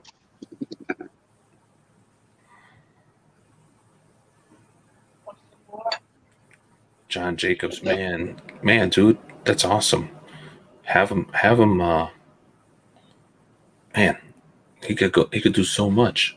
I'll bet he's doing great stuff already. Yeah, but like Andrew O'Neill, Black Cloud Mining, that was here earlier. Mm-hmm. He went to San Diego tech school. He left high school and went over there. He was like 15 years old. 15 years old in college. Oh yeah. Oh yeah, man. Andrew O'Neill. He was the bomb way back then. Yeah, John Jacobs. Tell him make his own games, man. If he can tell a story too with those skills, he'll make. That's the important part right there. I forgot to mention it. I don't know how many people play video games here, but if you got a Prime account, Amazon Prime account, they're giving away free games. Really? Yep, on Prime. I don't do Prime. I mean, I don't do games, but I have Prime. Michael M wants to talk coins. Darn it! Talk coins. Let's talk some coins. Yeah, see, I feel guilty as it is now, guys. Don't worry about it, Hector. Okay, it changed. Now it changed to, it says that you can't sign into your device right now. Go to account live to fix the problem, or try the last password used on this device. I just did that twice. Yeah, bro. You either forgot your password, and that's what it's trying to tell you. You have to go to your live account. So you have a live account. You created a live account at some point. Mm-hmm. So what you do? So what you do is you go to another computer, right, or your phone, and you go into Google and type in Microsoft Live account. So Microsoft Live account, and it's going to say sign in or create. And then in there, you put I forgot password and go through the steps of signing up and telling it you forgot the password. And I can't even take you through the steps because I'd have to go through a different browser. Hold on, let me go through a different browser. Okay. Because I go through my regular browser and it's like, what do you mean you forgot it? You know your stuff. That because it's got it memorized in the browser. Not now. Okay, let's see here. Let's go to Microsoft Live account. All right. No, dunk. Yeah, but Michael M, he don't want to do that. Hector doesn't want to do that because he's got a lot of data on that thing. Oh yeah, I'm with you. That's one of the first things I asked him. I'm not. That's right. Yeah. It's one of the first things I asked him. Like, and Roadrunner, he said I reboot. I think there's a virus. No. Yeah, the only virus was Roadrunner. His grandchild was playing with his laptop and pressed some buttons and all that, and boom, and there it went. Well, it says I have internet now. Yeah, because you're plugged in, right? Right. Mm-hmm.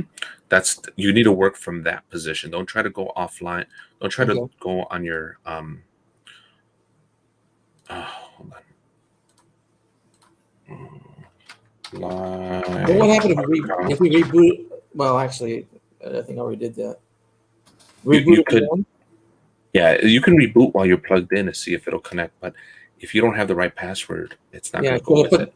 Should I put the hardwire in? I mean, the hard button? Yes. Yeah. Oh, you mean you want to press the hard button to shut down and come back up? No. Right now that you're plugged in on the internet. Okay, that's fine. Yeah, let's see if it goes back on. Yeah, stay plugged in. Live account. Reset password. Laptop 710. Wake her up and ask her what you touched.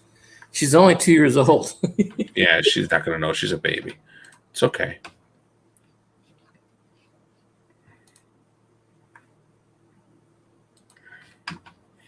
No, you should see the stuff I get sometimes. Like now remember, I do this on the side as side work, but so when my clients, they've brought me some stuff. I've heard some stories. I've seen some crazy stuff. This is not crazy. This is crazy for me.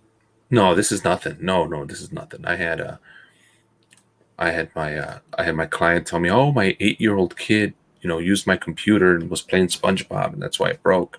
Like, all right, let me work on it. I start working on it, and I'm like, man, unless your kid knows how to get to XXX sites, that's not what broke it. And she was like, oh. So what is it? XXX website? Adult websites. Oh, yeah. See how naive I am?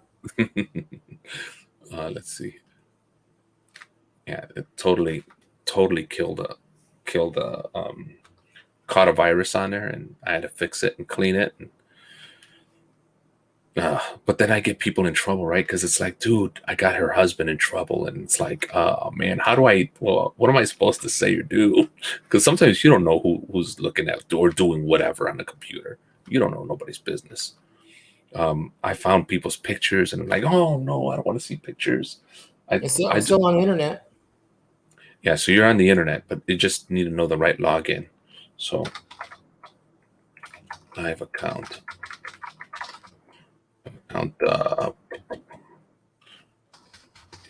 Password.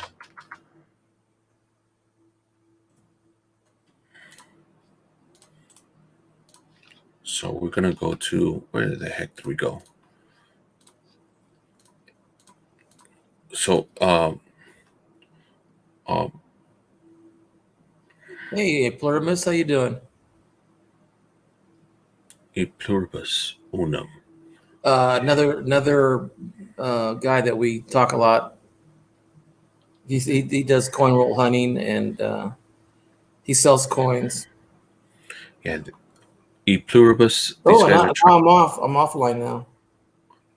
You're offline now? Yeah. No, I'm back on internet now. So you're plugged in and it's going offline, online. Make sure that cable isn't moving a little bit. Sometimes it'll disconnect and reconnect because that cable is not plugged in right, or the jack has been damaged. Give me one more second. I'm going to Coin Hunter here. Let's see. I'm going to put this in here for you. Paste. Dunk. And that's where you're going to have to go to account live. If you can see it in the comments, account.live.com/password reset. You want to go there? I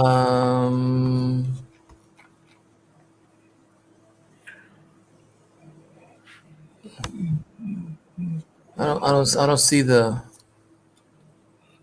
Oh, there it is. Mm-hmm. And I do it on the other laptop. You got to do it on another laptop or a phone or something. Mm-hmm. Okay. E pluribus unum, how you doing, mon ami? Good to see you in here again. Hadn't seen you in a little while. Juan Velasquez, how you doing? Juan Velasquez, what's up, S.A.? Oh, he says he smashed. Microsoft, recover your Game, beer, and wine. Some vino. How you say wine in Spanish? Vino. Vino. Yeah, we say vin. Okay, it says to put my email in. Hit next. Then it says email me with a security code. You'll probably have to look at that on your phone. Get code. Enter code. We just sent an email to Gmail. Check your email. Check your email in there. See if you got a code. Right, Juan. Vino is always good, man. Vino, however you say it. Italian, French, Spanish, vino is wine is good. It soothes the soul. Here's my code. Okay, type it into that laptop. Into the one I've got here? Yeah, type it into the laptop that's missing the password that won't let you in. Oh, no, I'm sorry. Wherever you're setting up wherever you're fixing your code. Remember where it said waiting for code or sent you code, where it said sent you code? On the laptop that I have the internet connection and email. Yes. Yeah, that's the one. Okay. So do I have to open another? No, you just enter in that page that you were on. Yeah, put it back into that page you were on. Exactly. And then it's going to ask you, well, go ahead and reset your password. Type in a new password. It's just verifying that it's you. Okay. Let's see. Not the broken laptop. That's not the one. Right. So close. Luke Duke said, I'm going to make some blackberry wine. Cajun, what's the coin you've been looking for, bro? Tell everybody the coin you're hunting for. Oh, well, I got a lot of coins. No. The one that you think is close at grasp, the one that you think you can get in the next few months, but it's been elusive. Tell us. No, I can't. But my favorite coin, I can't get that. My uncle had one, but he passed away. And I was supposed to get that coin when he died, but he might have buried that in the backyard, and that was it right here. This one. Okay, it says for me to put a new password in. Yeah, put in a new password. Make it very simple. but complex at the same time. So what I mean by that is make it kind of like your address, like 1111 Main Street -25 or something weird like that, that ends it with a exclamation point or something. But make sure. Let me write it down too, because that way it Yes. won't be. Yes, don't make it too long. Don't make it too long. The best passwords, by the way, for all of you out there, are not the super complicated ones. Computers have problems deciphering phrases. So saying something like, "My child and I jumped off a cliff yesterday," is a very hard password for a computer to kind of understand. It doesn't understand phrases, but it will figure out like numbers, letters, combinations. So,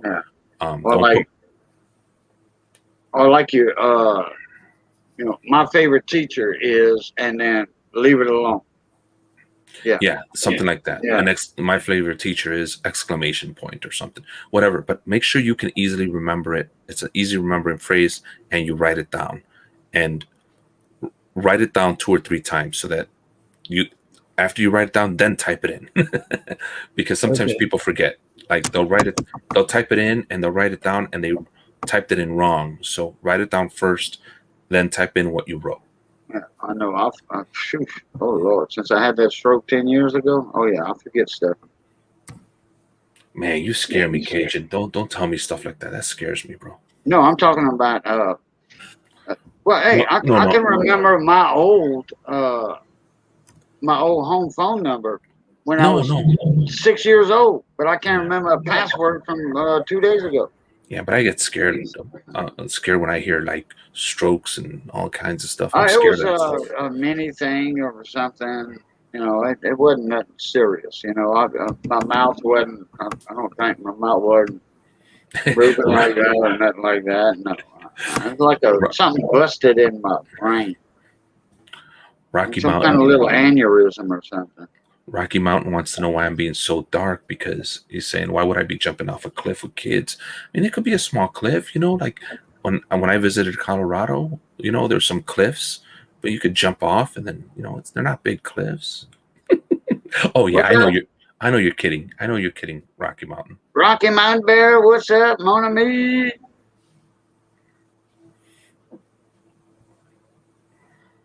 Okay, it says by security info updated, summary we completed, your password change, sign in.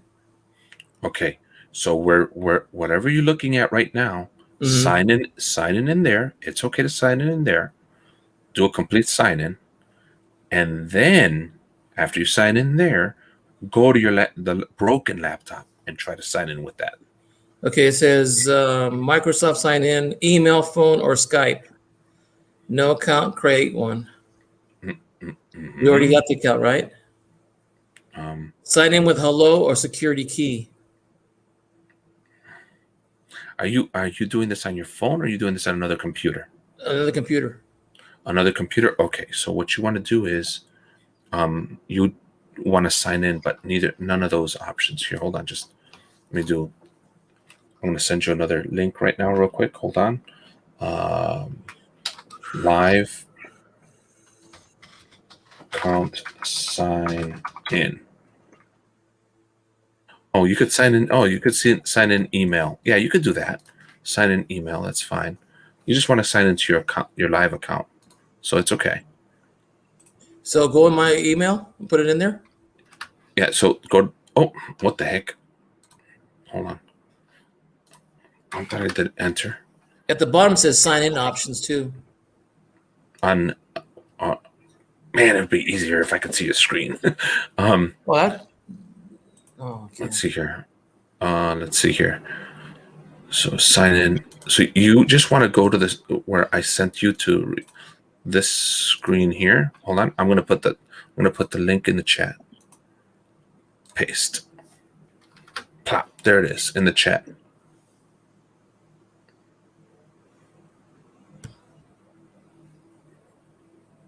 What's up, Michael M. with a $5 super sticker? Appreciate it, buddy.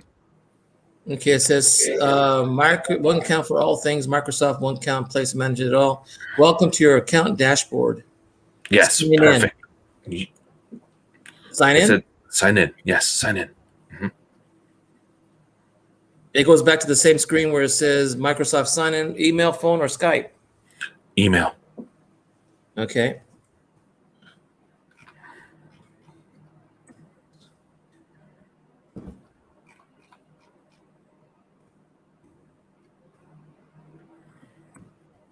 Okay, I'll put my main email where it says to sign in. I'm gonna hit next. Mm-hmm. Then it says enter password. Put the password you created.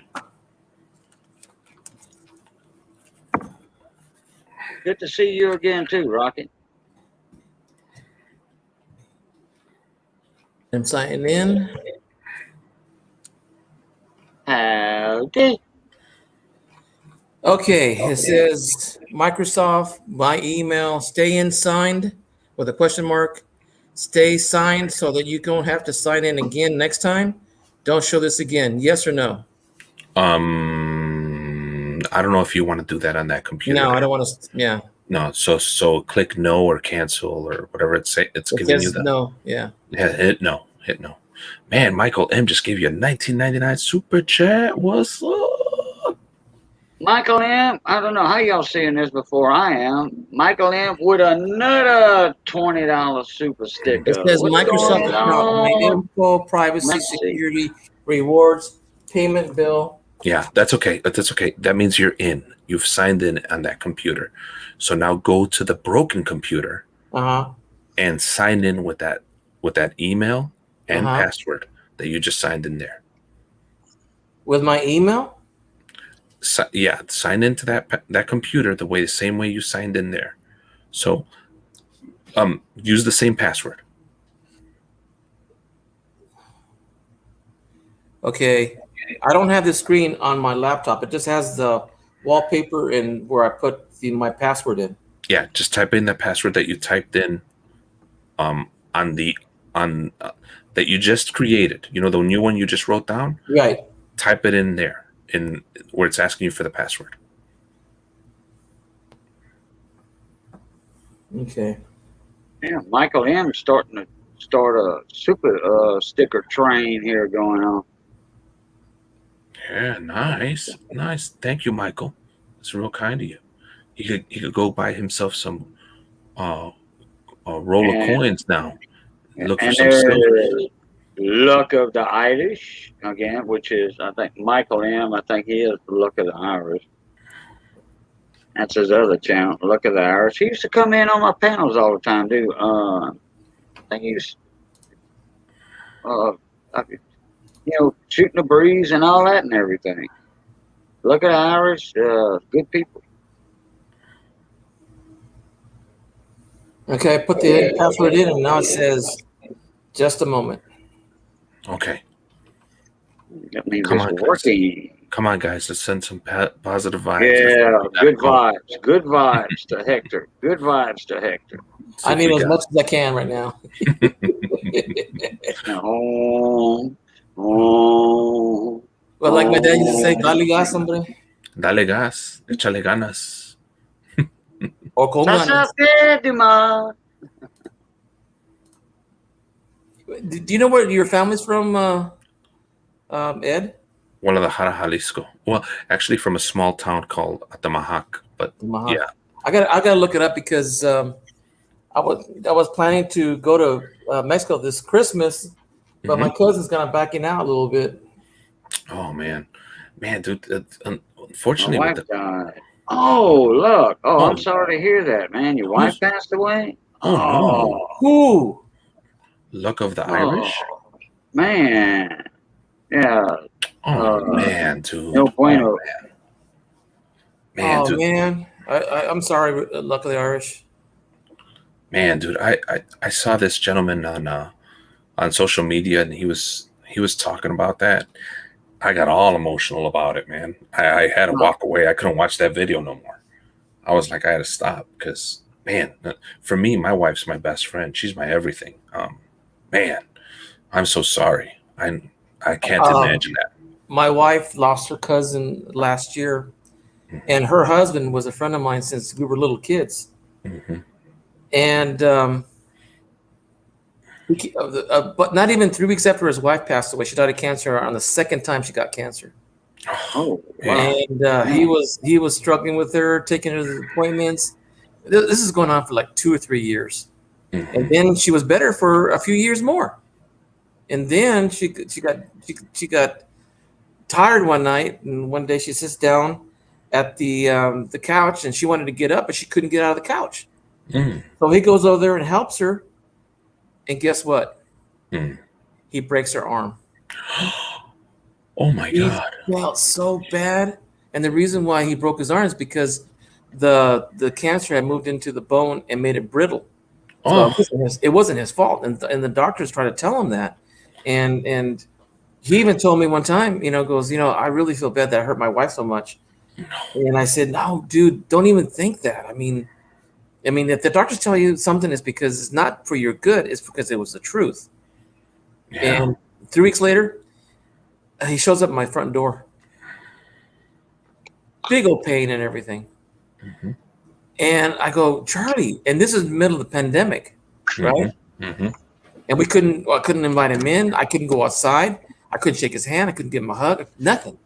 Yeah, man. Dude. And then the dude is really hurting. It's in. I'm in. It worked. Cool deal, Lucille. All right. Ed, I owe you something. I don't know what it is. It says here, do you allow your PC to be discovered by other PCs and devices? No. Right? It's your home network, so it doesn't matter. You could say yes or no. It's up to you. I'll say no because it just out of security. I don't share my my notepad or whatever. I don't share that with my laptop.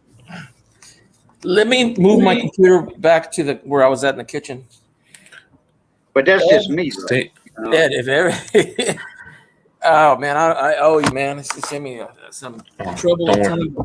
I feel bad that I had to do this on Cajun's time. Cajun, I owe you too, man. Let me move my computer back. The last couple of weeks or what have you, Ed has been talking technology and stuff and talking about computers and all that. Hey, I just not a big thing, Hector. He likes helping people. He never did this before. He was just telling them what to buy, what not to buy. Real quick, I want to see who that gentleman was again. Oh yeah, Purvis or Luck of the Irish. Yeah, Luck of the Irish. Hey man, I don't know you, man, but if there's anything I could do, man, I really feel bad for you because I lost my mom in January, and I haven't been on a lot, mainly because I lost interest too. And then my daughter was born 8 days after my mom passed. Oh, so well, it's been pretty sweet, Good bittersweet. Lord takes a life and it gives you a life. Yeah. The man de bon Dieu, the hand of God, I said in French. Le man de bon Dieu. The hand of God will take care of it. The thing is, I lost my dad in 2018, and 19 days before my dad, my wife lost her mom. Then 8 months later, I lost my brother. Then I lost my dad's sister, my aunt, the following December, and then my mom in January. Yeah, man. So it's como dicen, ni modo. Ni modo. I don't like that phrase, but yeah. Well, Ed, I really appreciate it. I mean, I even got Wi-Fi too, I think. Yeah. I'm glad it's working. It all boiled down to signing back in to your Hotmail account or your Outlook account, whatever, to get back online. That's right. I don't know. That's weird that a 2-year-old can type and all kind of stuff. I expect, like me, I leave my laptop open at night. She may have accidentally signed them out and locked it, and then he needed to re-sign it. Needed to re-sign in. That's all. That's all. Yeah, but a 2-year-old, they. Hey, she's don't even read. 2 years old. She's putting movies on my TV, streaming. What too? Yeah. To reiterate what 710 is saying. Yeah, remember the password. Write it down. Put it somewhere safe. Mm-hmm. Oh yeah. I wrote it down. Now it says I'm not connected to the internet. When I was plugged in, It's saying you were connected. Now it's saying you're not. right? So I That means went your to. Wi-Fi's off. Mm-hmm. So let me maybe it doesn't have the network password. Maybe. That's right. That's right. Check to see if you can connect to your network. Oh yeah, you're gonna have to connect to that Wi-Fi. Yeah, because yeah, and like a printer. If you had a printer Right. that was Wi-Fi connected to that laptop, like mine is, my printer's connected to my Well, the important thing now is laptop that connected to the printer, and that's a special email and password all on its own. well, Ed, man, I appreciate it, man. Oh man, don't worry about it. Don't worry about Oh no. Como dicen, todo para la frente y todo para atrás.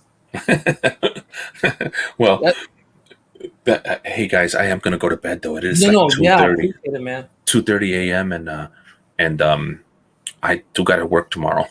It is 2:30, and I gotta hit the bed myself. Yeah. And I can handle the rest of the connected to the internet. That's not a problem.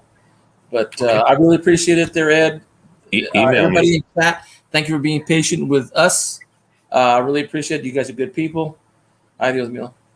You saved me a time and bundle. You can email me if you need anything, bro. Just email me. I'll shoot you my number or something. You'll have my personal number or something. Yeah, I'll give you mine too. Okay, cool, man. All right. Pues gracias, everybody. No te preocupes, no es de nada. Take care, everybody. Okay. Bonjour. No, not bonjour. It's what is it? What is goodbye? Bon nuit. Bon nuit. Bon nuit. Bon nuit, everybody. Good night. Take care, everybody.